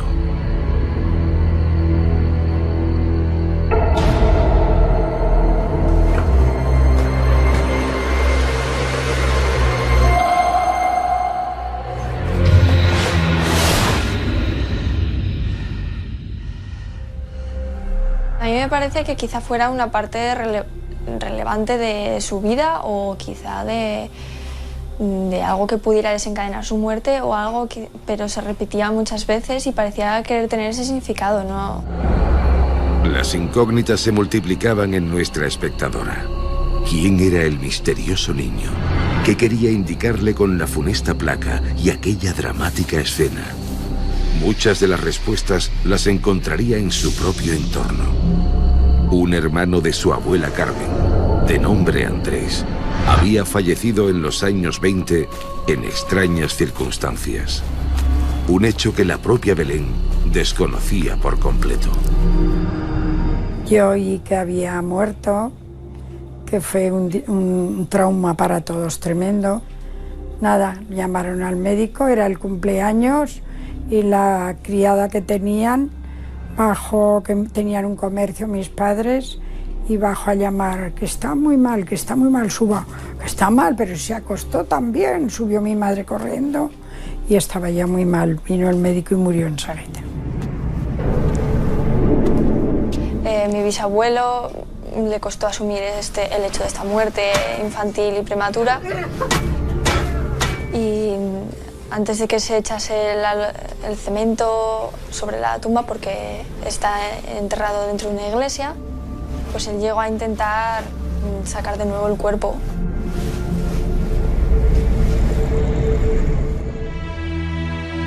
Durante años, la tragedia había quedado sepultada como un inexpugnable secreto familiar. Sin embargo, el misterio había salido a la luz casi 90 años después. Y Belén trató de buscar inmediatamente más datos en el lugar de su enterramiento. Una ermita situada en la localidad del Frasno, Zaragoza. Un espacio en el que existía una placa que recordaba la muerte del pequeño. Sabemos que está enterrado en el Frasno, en una ermita que hay, y vamos allí. Y bueno, sorteando algunos escombros y bancos de iglesia, nos metemos, quitamos unos tubos de PVC y descubrimos que la placa está debajo de todos los tubos, de las maderas y demás, y que realmente no se veía, no se podía encontrar esa placa. Como decía en el sueño, no íbamos a saber dónde estaba enterrado. En la placa en sí solo pone la fecha de función, 1926, que también encaja, a los 9 años de edad. Entonces la fecha de nacimiento es 1917 y encajarían las dos fechas que en el sueño se veían. Todo parecía encajar como si de un macabro juego se tratase. La placa, las cifras, el insólito fallecimiento. Pero, ¿era posible que Andrés fuese el infante del sueño? Pues a lo mejor puede que esté dándole un mensaje, pero claro, ahora ya no sé qué vamos a hacer. Otro hermano que murió, todos los años iba allí a llevarle flores el día a todos los santos, todos, toda la vida. Y, o sea, yo ni le rezo porque es pequeño, pero ahora desde que Belén soñó esto le rezo. Digo, a lo mejor necesitará algo más. Carmen lo tiene claro. Andrés utilizó a su nieta Belén para transmitir un mensaje a su familia a través de un sueño. Y quién sabe, quizá este extraño episodio vuelva a repetirse una y otra vez, para que el pequeño siga siendo recordado por sus seres queridos y su historia no caiga en el olvido.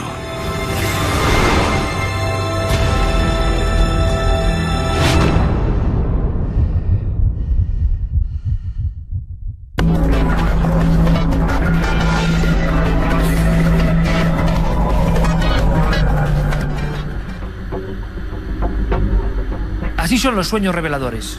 Nos conectan con dimensiones desconocidas y nos dan argumentos y pruebas de un mundo que no es racional, pero que, bueno, nos indica un camino a seguir y nos da una información que quizá de otra forma sería imposible contener o atrapar.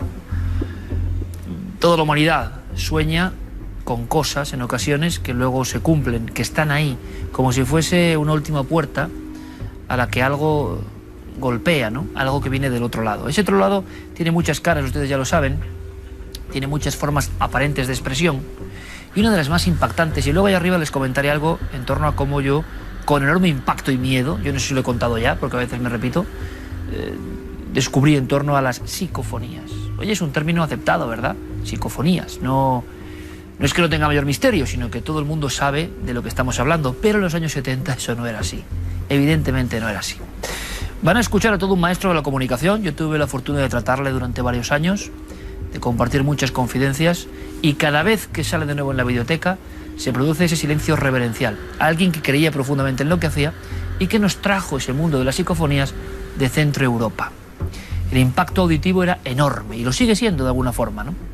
Verán, Santiago Vázquez me pasaba hace poco un documento que me hizo casi dar un brinco. Le seré muy sincero. Dice: Germán de Argumosa tiene el gusto de invitarle a usted a la conferencia que pronunciará el próximo día 10 a las 8 de la tarde en el Salón de Actos de Yelmo Club, Velázquez 12, sobre el tema Extrañas voces de origen desconocido. En dicho acto se expondrán las investigaciones hechas por eminentes científicos sobre tan fascinante fenómeno, y esto es lo importante, desconocido entre nosotros, y las realizadas personalmente en estrecha colaboración con los especialistas que las estudian. Al final de la conferencia, audición de estas psicofonías. Bien, Madrid, noviembre del 71. Esta es la mítica entrada, la mítica invitación para el acto en el que por vez primera en España se hablaba de las voces sin rostro. Lo que sabemos es que entró la policía militar, que hubo desalojo de la sala y que hubo incluso más de un altercado. Muchas señoras de la alta burguesía madrileña notaron ese impacto, no sabían exactamente de qué se estaba hablando. Germán también hablaba de sus colegas científicos, pero cuando se escucharon las voces en el Club Yelmo de Madrid en el año 71, aquello fue un enorme escándalo, un escándalo del que se hizo eco la prensa al día siguiente. Por vez primera, un reducido grupo escuchaba en España voces de dónde. Bueno, pues ese impacto tremendo del Club Yelmo luego se traslada a Televisión Española. Y el minuto que viene a continuación es el minuto de Germán de Argumosa en su más pura esencia. No van a escuchar voces, que ya han escuchado ustedes muchas, y de Germán también. No, no hace falta. Es simplemente Germán mirando a la cámara, piensa en los años 70, y quizá por vez primera en nuestra televisión, todavía en blanco y negro, habla de forma magistral de ese fenómeno que ya le tenía absolutamente atrapado. Y así pasó al otro lado el viejo profesor, convencido de que algo o alguien nos llama desde alguna dimensión desconocida y que en ocasiones son las cintas magnetofónicas en aquel tiempo las que permiten ver un trazo, un eco lejano, una frase, quién sabe si un mensaje del otro lado. Germán murió convencido de que era una forma de transcomunicación. Pero, por favor, una vez más, y para los más mitómanos, pónganse en el lugar de los hechos, en esa España de los años 70, prácticamente todavía en el franquismo. Germán mira a la cámara y, como si fuese la misma conferencia del Club Yelmo, explica a una audiencia multimillonaria qué son esas parafonías, psicofonías o voces, como decía aquí, de origen desconocido.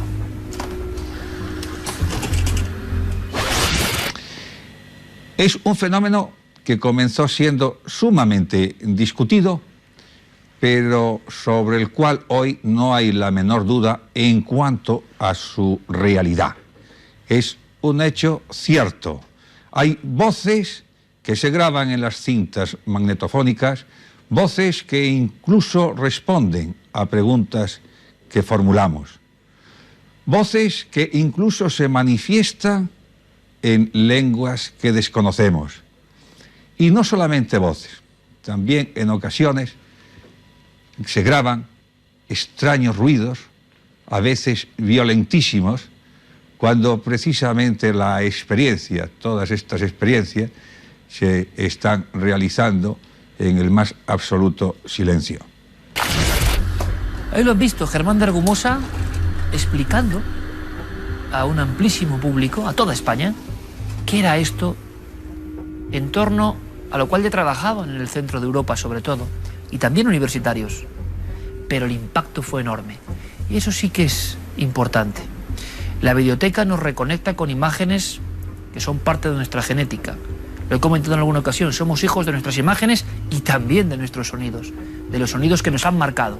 Evidentemente, seguro que les ocurre a ustedes también, en mi propia biografía, los sonidos de Germán contando estas cosas, o abriendo la noche, la madrugada, exponiendo las psicofonías, son algo que es inolvidable. Y cada vez que uno vuelve a conectar, sea cual sea la circunstancia del momento, algo de esa esencia, de ese eco, regresa. Es un poco la magia, ¿no?, de los pioneros, aquellos que nos hicieron comprender que había otros mundos.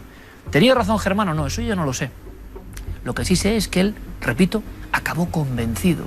Y yendo hacia una hipótesis que dejó de lado más lo científico, racional, no había otro camino, aquello se topaba con una tapia, una hipótesis trascendente. Una hipótesis quizá de creer que efectivamente, aunque parezca arriesgado decirlo, los del otro lado se comunican o nos mandan su mensaje, su legado sonoro a través del tiempo y el espacio.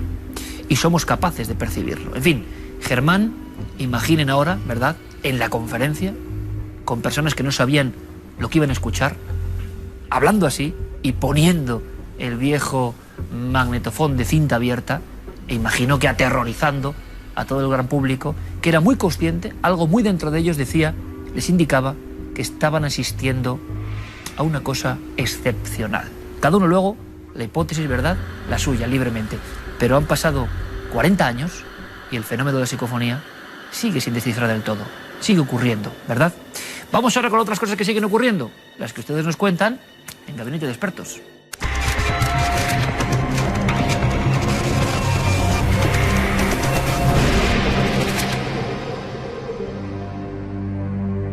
Vamos a proceder en este justo instante de la noche a la apertura, de alguna forma, del último gabinete de expertos de la temporada, con la curiosidad de ver qué nivel tendrán estos casos.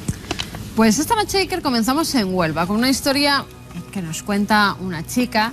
Dice que cuando era pequeña, ella recuerda que tendría más o menos 9 o 10 años, en una casa de verano que tenían, dormían todos con las puertas abiertas para que entrara más fresquito. A las 4 o 5 de la mañana ella se despierta y en ese mismo instante ve una especie de figura negra. Dice, se le podía distinguir una larga capa negra y un sombrero de ala ancha. Una imagen, por otra parte, arquetípica, ¿no? Que ha visto muchísima gente en muy diversas situaciones. El hombre del sombrero. Dice, era un hombre que me miraba muy fijamente, de estatura bastante alta. En ese momento, claro, la niña empieza a chillar, empieza a llamar a sus padres, que hay un hombre, que hay un hombre. Los padres se levantan muy asustados. El hermano que dormía junto a ella también se despierta con un gran susto. El padre comienza a buscar por la casa por si acaso ha entrado alguien, pero allí no había nadie, no era ningún tipo de ladrón, no había nadie. Logran tranquilizarse todos y descansar esa noche. Pasan los años y una noche de verano estaban pues tomando el fresco, varias vecinas, ella también, y comienza a escuchar la historia del hombre que se aparece por aquella zona. Es más, la gente empieza a decir que ellos también lo han visto, sobre todo las mujeres, que es un hombre alto, con una capa, vestido de negro, con un sombrero de ala ancha. Y entonces ella dice, es lo que yo vi cuando era pequeña, es esa imagen la que entró en mi habitación. Y preguntó con curiosidad, ¿y se cuenta a alguien que pudiera identificarse con esa persona que se aparece? Y una de las vecinas dice que ese campo, esa parcela, pertenecía a un hombre que tuvo problemas familiares y en uno de los árboles que había en la finca decidió quitarse la vida ahorcándose. Que desde entonces parece ser que no descansa en paz y está pululando por la zona. Hay muchos testigos. Hay muchísimos testigos. Buen la lugar verdad para que investigar, sí. lo veremos. Pues sí, hemos preguntado a Clara Tahoces, en este caso, para ver qué le dice a esta chica y qué pudo ser ese hombre con sombrero de ala ancha y capa negra que se le aparecía. Una amiga espectadora del programa nos cuenta una experiencia que tuvo siendo niña y que la dejó un poco aterrorizada, ¿no? Sin embargo, esta experiencia quedó así, pues simplemente como un recuerdo de niñez, hasta que pasados unos años una vecina le da una información que ella asocia con su experiencia, con su vivencia, con lo que ella vio. La explicación más lógica podría ser que nuestra amiga, a la que vamos a llamar María, de algún modo autocompletó en su cerebro la información que le faltaba, es decir, lo que ella le faltaba de lo que había visto, con la información que le había dado esta vecina, quien además cuenta una experiencia y habla de una figura que ya ha aparecido otras muchas veces en este programa y que podría precisamente tratarse de una figura medio legendaria que está asociada, pues por ejemplo, como a otras, como el espíritu de la curva, ¿no? que es que supuestamente se aparece a la gente. Yo pienso que en este caso la explicación más sencilla es esta y bueno, nos resta enviarle un saludo a nuestra amiga y nada más por nuestra parte. Si le sucede alguna experiencia más, que nos las cuente. Lo que voy a hacer es leer el primer fragmento porque lo expresa perfectamente. Luego, para que se haga una idea, hay sensaciones de frío, objetos que caen, pero el resumen, la esencia, dice así: hola, soy Leo de Barcelona. Desde hace unos meses estoy experimentando algo que nunca me había pasado. Mi empresa, una zapatería, me cambió de tienda, ya que necesitaba un cambio de aires. Pues el primer día todo fue perfecto, entraba en los almacenes a buscar el producto para mis clientes, pero mi sorpresa fue que el segundo día en concreto, nada más subir esas escaleras del almacén, me encontré con una mujer que pude ver claramente y que al momento me sobresaltó por su mirada tan intensa y por cómo lo pude ver delante mío. Al verla yo me asusté, ya que ahí tenía que subir a cada momento. Inmediatamente la mujer se esfumó y luego empezaron a ocurrir cosas en ese local. Hemos preguntado a nuestro experto para poner la rúbrica final a prácticamente, hay que decirlo, 90 expedientes personales llenos de misterio. Santiago Vázquez. Decirle a Leo de Badalona que, ante todo, Leo, esté tranquilo. esté tranquilo porque vamos a darle una posible solución a su caso. Nos reporta 3 fenómenos diferentes. Un primer caso de una materialización, sencillamente, de una aparición de esa mujer que le mira intensamente, pero que posteriormente se vuelve a repetir. Es decir, se da por segunda vez, pero en esta ocasión la causa, es decir, quien se aparece, adopta otra forma. Usted, Leo, nos habla de una sombra y nos aporta un dato muy interesante, como es el frío que usted siente ante esta sombra que le toca, nos dice, y ese descenso de la temperatura en su cuerpo.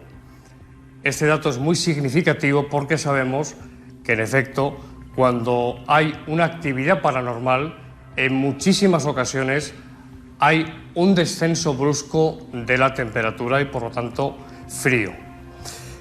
Por otra parte, un tercer fenómeno, en este caso de agresividad, una caja de zapatos, ya que es un almacén, que esta formación fantasmal le tira a usted. Es decir, hay una intención en agredirle. Nos pregunta que si se puede hacer algo en este caso. Independientemente de las creencias, yo voy a decirle estadísticamente lo que es realmente efectivo. Y yo le aconsejo que, por supuesto, no acuda a ningún pseudo iluminado, etcétera. Por favor, un sacerdote, vuelvo a decir que independientemente de las creencias, un sacerdote que bendiga el lugar, si tiene que hacerlo varias veces hasta que desaparezcan los fenómenos, mejor. Y en todo caso, en último caso, si los fenómenos se recrudecen, celebrar misa. Esto lo han hablado y lo han recomendado grandes de la parapsicología, independientemente de la religión. Tiene su efectividad y funciona.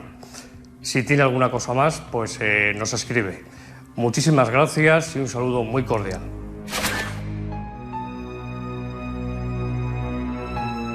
Ya lo saben, las vías de contacto para que se siga nutriendo este gran archivo que componen todos ustedes y vamos saltando de lo extraño hacia lo más extraño. ¿Y saben por qué lo digo? Por la primera foto de esta noche, ¿verdad? Vamos con ella. Fotos de Cuarto Milenio.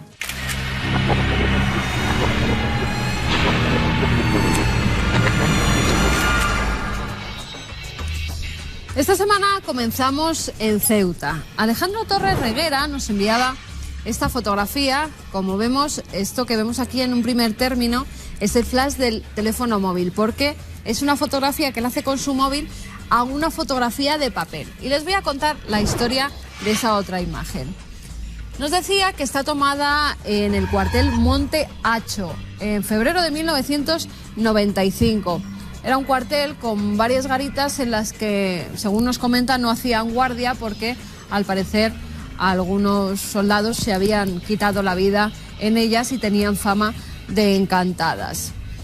Justamente en la fotografía que nos enviaba nuestro amigo se ve a varias personas del reemplazo de ese año 1995 y entre ellas a este curioso ser. Ahí lo tienen, la nariz, los ojos, la boca, el pelo, esto sería ya el cuerpo.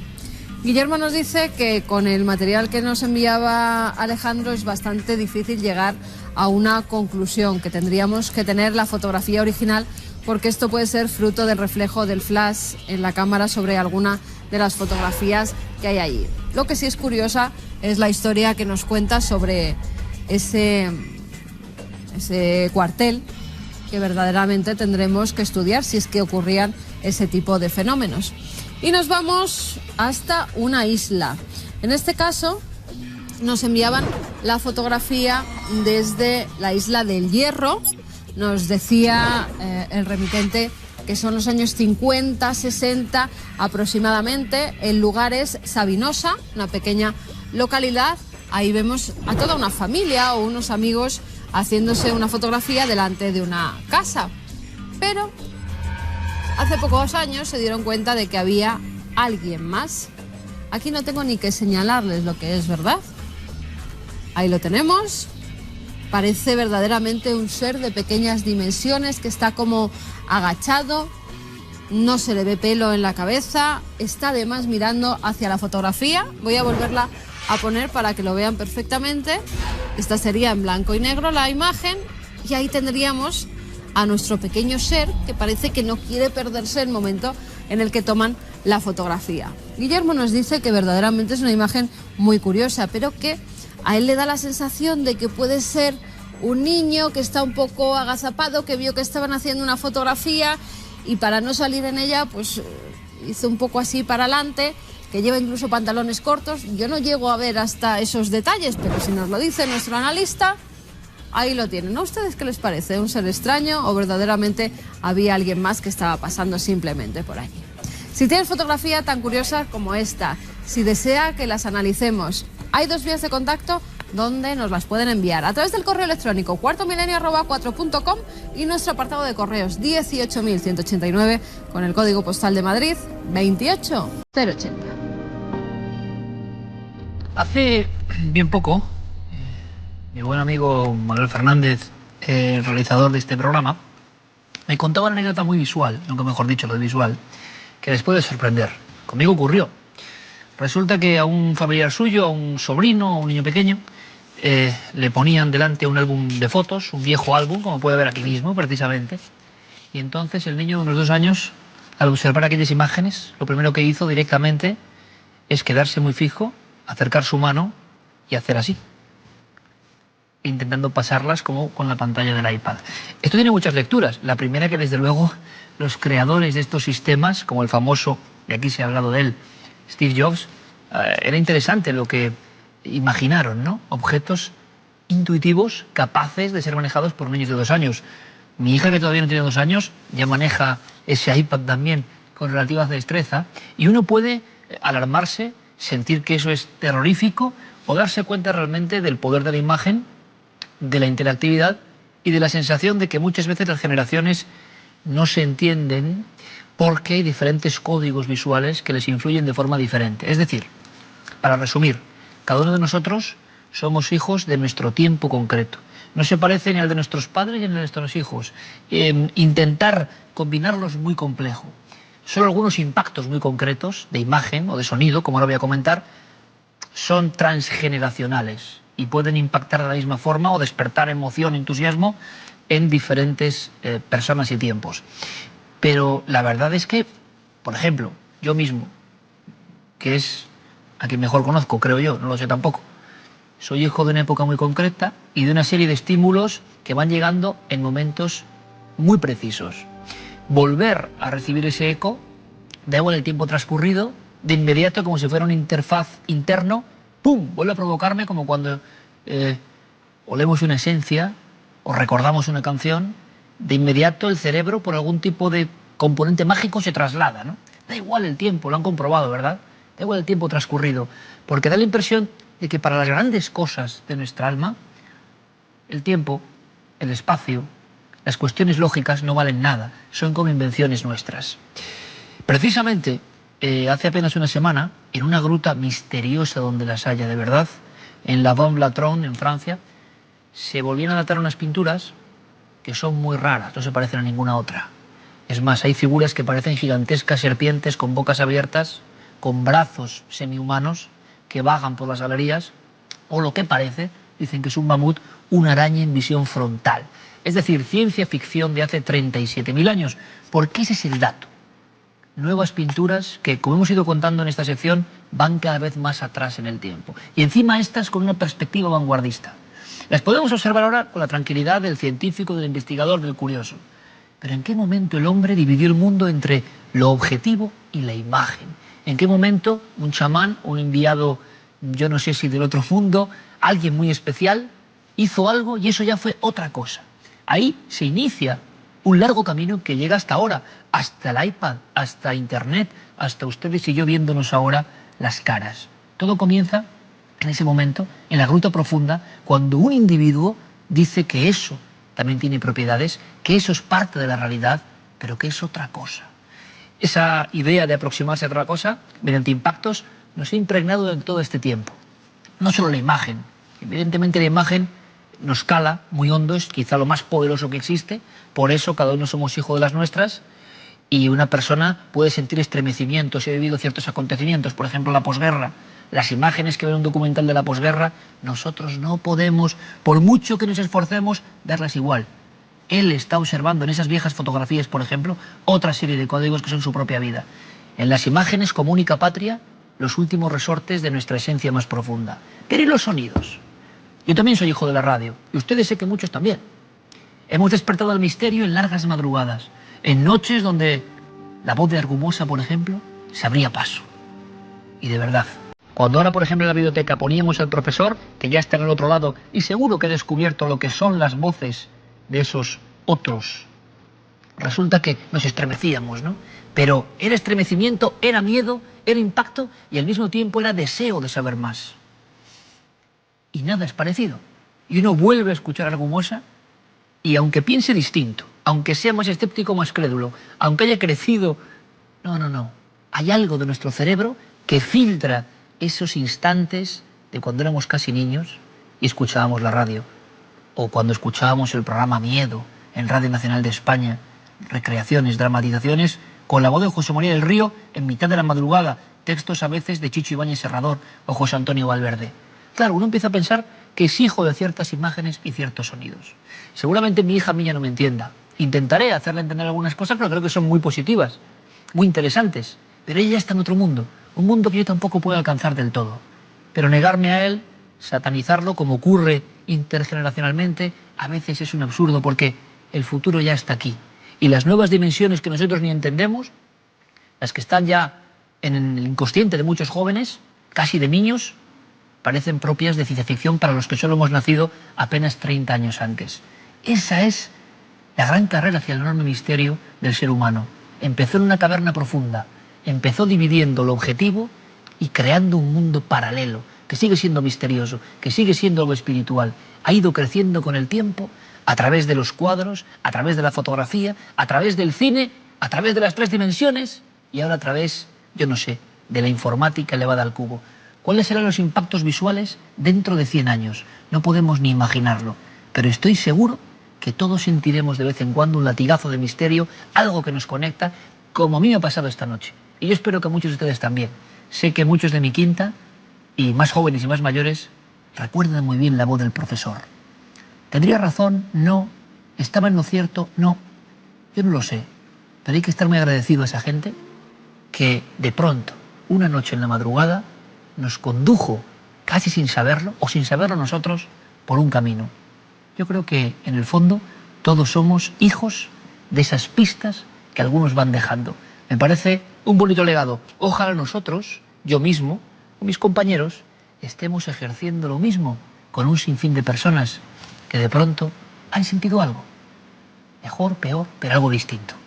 En el fondo es la misión profunda de esta nave. El poder de la imagen.